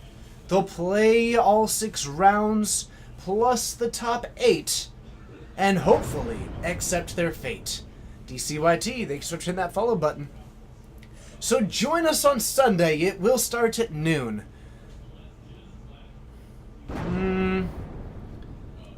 Wabna, thanks for hitting that follow button. I know it sounds ever so soon. But if you would join in all of... I don't know. MTG Seuss over here. I'm done. I'm moving on past it. I got too distracted saying it. Why am I so anti-Britain? No, I love it. I love Britain, I suppose. I have some pudding. Give me a spoon. Oh, Doro, you're such a loon. But seriously, join us on Sunday. It's going to be great. The players are going to be jamming down for 6 rounds, plus a cut to top 8. I'm going to be here for the whole time. Karuja, hello, great. Thank you so much for joining. It's a pleasure having you here. So many exciting things happen. So little exciting time to do it in. But we'll make it anyway, because I will be here for all of those rounds, talking about all the magic, doing all the things, having all the fun, because it's all mine and all for fun. Let's share it together, because it's going to be great. Be right back. We're making a clip. If you have a chip, you can put it in dip. I don't really know. Making a clip. You may have missed it. I don't know. I don't know how clips work. I'm normally on this side. Okay, but not the other one. I should spend more time on the other one. Either way, let's see what we can get. Looking right now. I have been actually looking. Cool. Thanks, man. Coleman's great. I love Coleman. Coleman's great. Hey, everybody, Steven and Coleman are the MVPs. Are they not? Who is the MVP? You're the MVP. So where's the co-host? He's playing in this tournament. He just stopped in for a moment. But let's take a quick moment while we're looking on getting that other feature match. Can you do me a favor? I didn't get the chance to do this yet today. Wherever you are, whatever you're doing, morning, noon, night, evening, something else, afternoon, I guess. Whatever it is, how are you doing? What does Coleman play? Elves, mostly, like Obzone Company. But how are... Oh, Little Turtle, you hit follow. Thank you so much. It's good to see you in chat. You were in chat earlier. You were putting in clappy hands. Along with Brennan Parker. Y'all are great. But let me know how you're doing. That would be awesome. I'd love to just touch base with all of you. Working with all of you as a community is an enormous treat and a wonderful honor that you all give me, and working with you is stupendous and brilliant. Ask and you shall receive. Yay! It's very muddled, DA. Hi. That makes sense. But this is a weird gesture for that. Yeah, I don't know how to do it. Wait, how about the... Yeah, that's fine. I'm more used to that. Okay. I'll do it like at latest Wednesday. Thank you again. I'm not that worried about it. I know. I am though. Okay, I'm gonna do this now, though. So facing the wall, you have Andrew. No, but seriously, yeah, it's cool. It's cool. Thank you. I'm sorry? So you have Andrew facing the wall. Wow. And Derek. Both Wow. players that have already been here once. Yes. I totally... Wait, what? Andrew's on Obzon? Nope. Other one. Marduk. Yep. Dang. And Derek is on Grixis? That's correct. Hooray! By the way, you got named the MVP of the stream. Oh, did I? No, not you, Steven. Oh. Woo! Way to shoot my dreams down. Are they going to game 3? This is I game did it.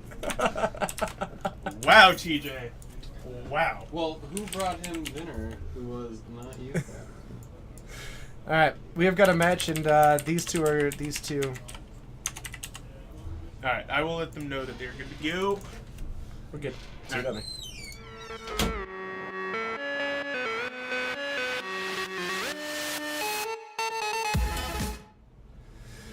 Okay. Quick question. If you cast Yahini's Expertise and you cast Eerie Interlude using Yahini's Expertise text ability, would creatures that would otherwise die be targeted? They would not. It resolves and then you cast the free spell. It's not the other way around, because you would actually follow the ordering on that card. So the ability would happen, they would die, and then you would be able to cast the card for free. What are you up to? In the next 3 days, you're going to a music festival, and you'll be watching Deftones, Red Hot Chili Peppers, and others. That's awesome. The Elf Lord game. Thank you so much for hitting that follow button. It's a pleasure having you here. That is super duper cool, though. I am very excited for you. We're going to shut down that camera for just a brief moment. And then we're going to bring it back up in 3, 2, 1. All right, now we're feeling good.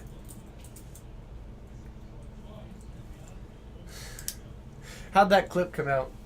Pretty tragic? That's okay if so. If not, then that's great. If it's great, it's great. And if it's not, still great.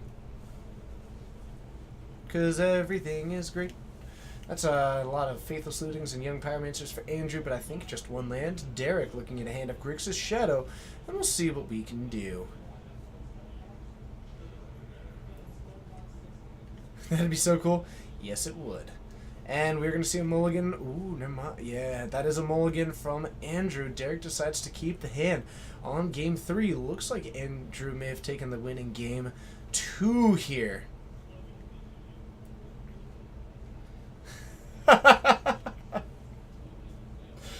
Jeez. Jeez, Chromatic Blast and Dora. Y'all are so nice.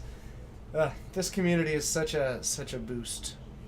This community is a pretty amazing thing. Thank you, everybody.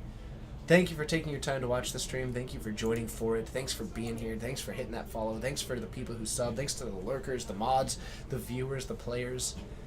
Dylan for letting me do this. All of y'all are pretty incredible, and this stream would not exist without you in every single one of those roles. So we've got a couple of lands, some Lightning Bolt, and what appears to be maybe a path. There's a white card in there. Or is that like a Raise the Alarm? Or a Spectral Possession? No, I'm not quite able to see it. Bloodstained Mire down for Andrew. Derek untaps, has got the option of a Serum Visions. What's up, Dino? It's good to see you. How are you? We might be going for a Watery Grave. Lucas, thank you for hitting that follow button. And it is a Watery Grave, generally the most common fetch to start things off. Getting double blue means that you can then snap Stubborn Denial. Having black mana means that A, you can cast your Tassigers and your Death Shadows as well as your Fatal Pushes. And the blue early on gives you access to Serum Visions and Thought Scour. Generally, you just don't need red until later for something like a Terminate on turn 2 or your Kolaghan's Command on 3. How are you doing? You are Dino. Yes! Being a Dino is like the world's greatest thing, right? I recently explored cosplaying as a Walla. I found the experience warming.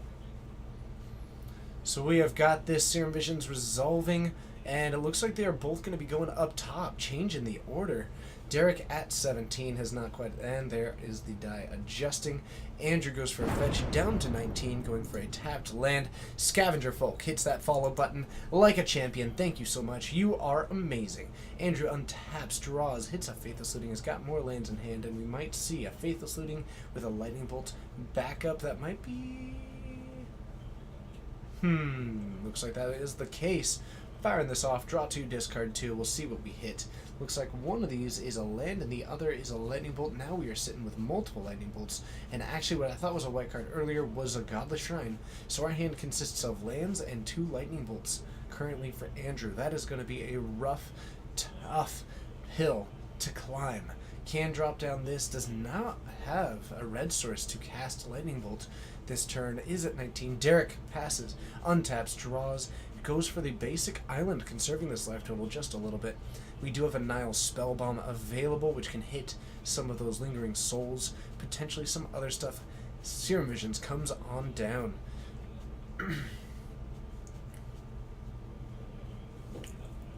Lands and Lightning Bolts is TJ's favorite hand in Modern? Depends on the ratio. Depends very heavily on the ratio. It looks like we are going to be putting cards on the bottom this time. Fires off another one of these, and we are going to be following it up with Nile's Spellbomb. We could attack this graveyard. No need to yet. Debating if there's a Lingering Souls at the time being. Mardu might end up going for the flashback on the Faithless Looting. That is an option and can refill that hand pretty effectively. We also did seem to hit a Monastery Swiftspear, which is another option for the turn. Does not have the ability to go for anything more. 3 red spells in hand, but only 1 red land on the battlefield. Means that Andrew's in a little bit of a tough spot for that, but we are potentially flashing back this Faithless Looting, and we're going to try and get rid of some of these lands in hand, recycle this to improve the hand somewhat.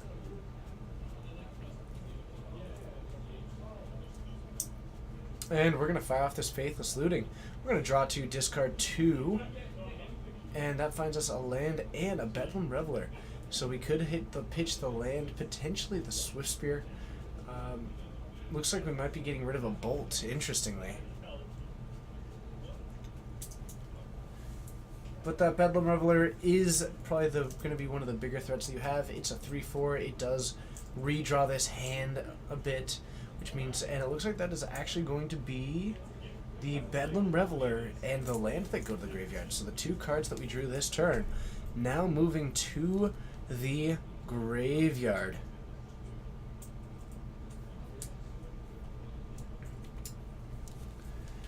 So we've got a Thought Scour from Derek, pitching 2 cards, mills a Death Shadow and a Tasigur, but draws into a sweet Serum Visions. Derek's going to move that to the graveyard and might end up casting in another one. Fion, hello, it's good to see you. You are a rock star, and I look forward to seeing you more in the future. We've got an Anger of the Gods in hand.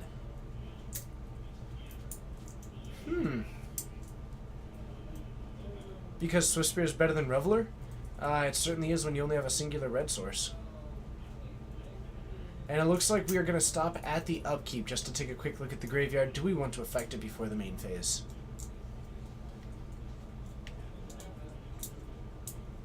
So the Swiftspear comes on down, and we're just going to pass. Doesn't have a whole lot to do against this Gurmag Angler.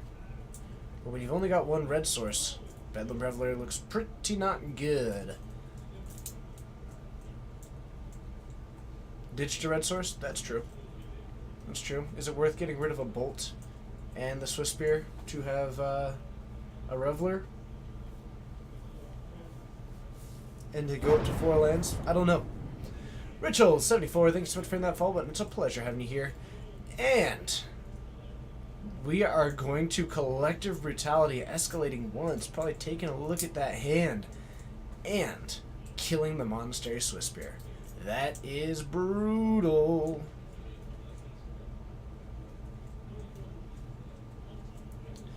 So that's going to die. We're going to take a look at the hand, and we are going to see Lightning Bolt and another Swiftspear. Taking one of those Lightning Bolts now in a pretty rough spot falls Andrew. Ooh, God. Collective Brutality is just insane. And we're going to hit 5. Down to 14.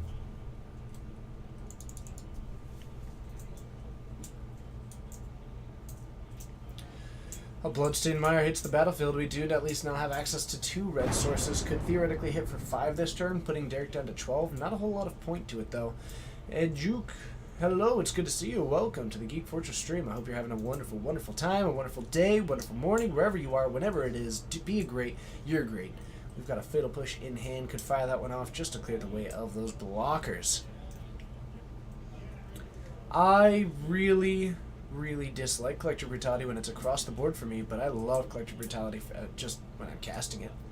A Fatal Push takes it down. We don't have the Bolt. We're going to bash for 5. We're down to 9. The Lightning Bolt in hand means that actually we're functionally at 8 if we want to fire it off this turn. Otherwise, we just have to wait.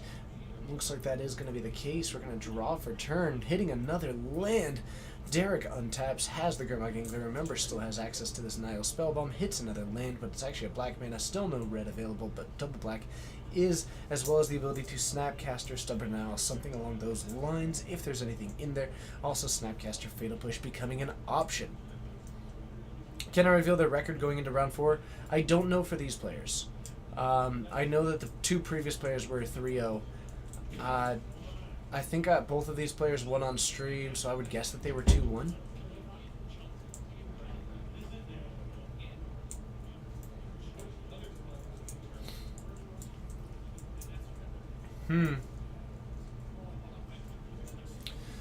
Andrew falls to 4.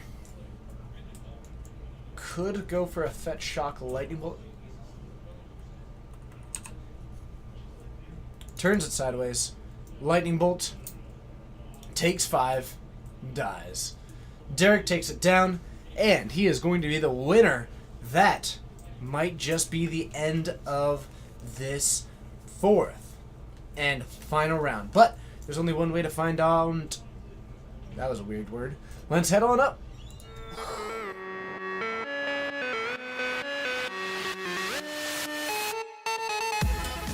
Hello, and thank you for joining. My name's TJ. It's a pleasure having you here at the Geek Fortress stream. If you haven't yet, be sure to hit that follow button and join us more in the future. You can also, of course, subscribe if you do want to help the stream do what it does. We have Canopies. Thank you so much for hitting that follow button. This stream is entirely run off of itself. It sustains its own budget, which means that anytime that we get more money, we can do more stuff with it. So we have got a long list of to-dos, and we are working on achieving those things as we can. And of course, we cannot do that without the support of all of you. And thank you to those who are, and if you can't, or if you don't want to, or whatever have you, just the fact that you're here means the world to us. And thank you so much for your support. I've got another knock on the door here from Coleman. Hello. Hi. I'm just to let you know that is the end of our matches. Don't give me that look. Okay. That's better. Thanks, Coleman. No Thanks for problem. the information. I would have wondered otherwise. Well, information is hard to come by. Is that a song? No, I just made it up on the spot. Wow. Impressive. You're so wise. Chandra's Flame, what a great name to be following. You're great. Yep. That's Coleman's hair. That, it doesn't work as well since I cut my hair. It doesn't? Roy, thank you so much for hitting that follow button. It's a pleasure having you. So I'm going to take a look to see... Whoa. Storm! Thanks so much for hitting that follow button. It's a pleasure having you. Well, that was not what I was expecting It today. wasn't what I was expecting either. But we made it happen, didn't we? But I'm glad we got it back in focus. Alright, it's time to host on over to probably another rogue. Let's take a quick look. Ooh, there's some Eldrazi-tron happening. And what better way to reward... I look amazingly similar to Red Baron MTG. I hate to burst your bubble, but this is actually a big conspiracy. There's a common theory that actually I'm a robot. It's pretty... I'd say it's actually probably true at this point. Oh, that's funny. That is funny. So, we are gonna host on over to another rogue who is playing Eldrazi Tron. I hear that's a pretty good deck. It's pretty good. Obviously can't beat elves. Or something. I think you put an eye in there accidentally. I think you're right. I think you are right. Alright, everybody, it's time to call it a night. My name's TJ, and whether it is good morning, the most unfunny, nerdy discussion you've ever witnessed. Which one? There's lots of them. I have that on a daily basis. Oh, either way. Thanks, everybody, for joining. As always, be sure to join us in the future. Next stream is going to be Friday for Legacy, Saturday for Modern, and, of course, the Modern PPTQ on Sunday, beginning at noon. Should be great. Let's go and have some fun. Remember to smash evil and hit that follow button for Murph. I will see you all there. From all of us here at Geek Fortress, thank you to all of you, whether it's good morning, good afternoon, good evening, or good night. You're amazing. Stay amazing, and we'll see you next time. May all your collected companies hit. Yes, lots of birds of paradise.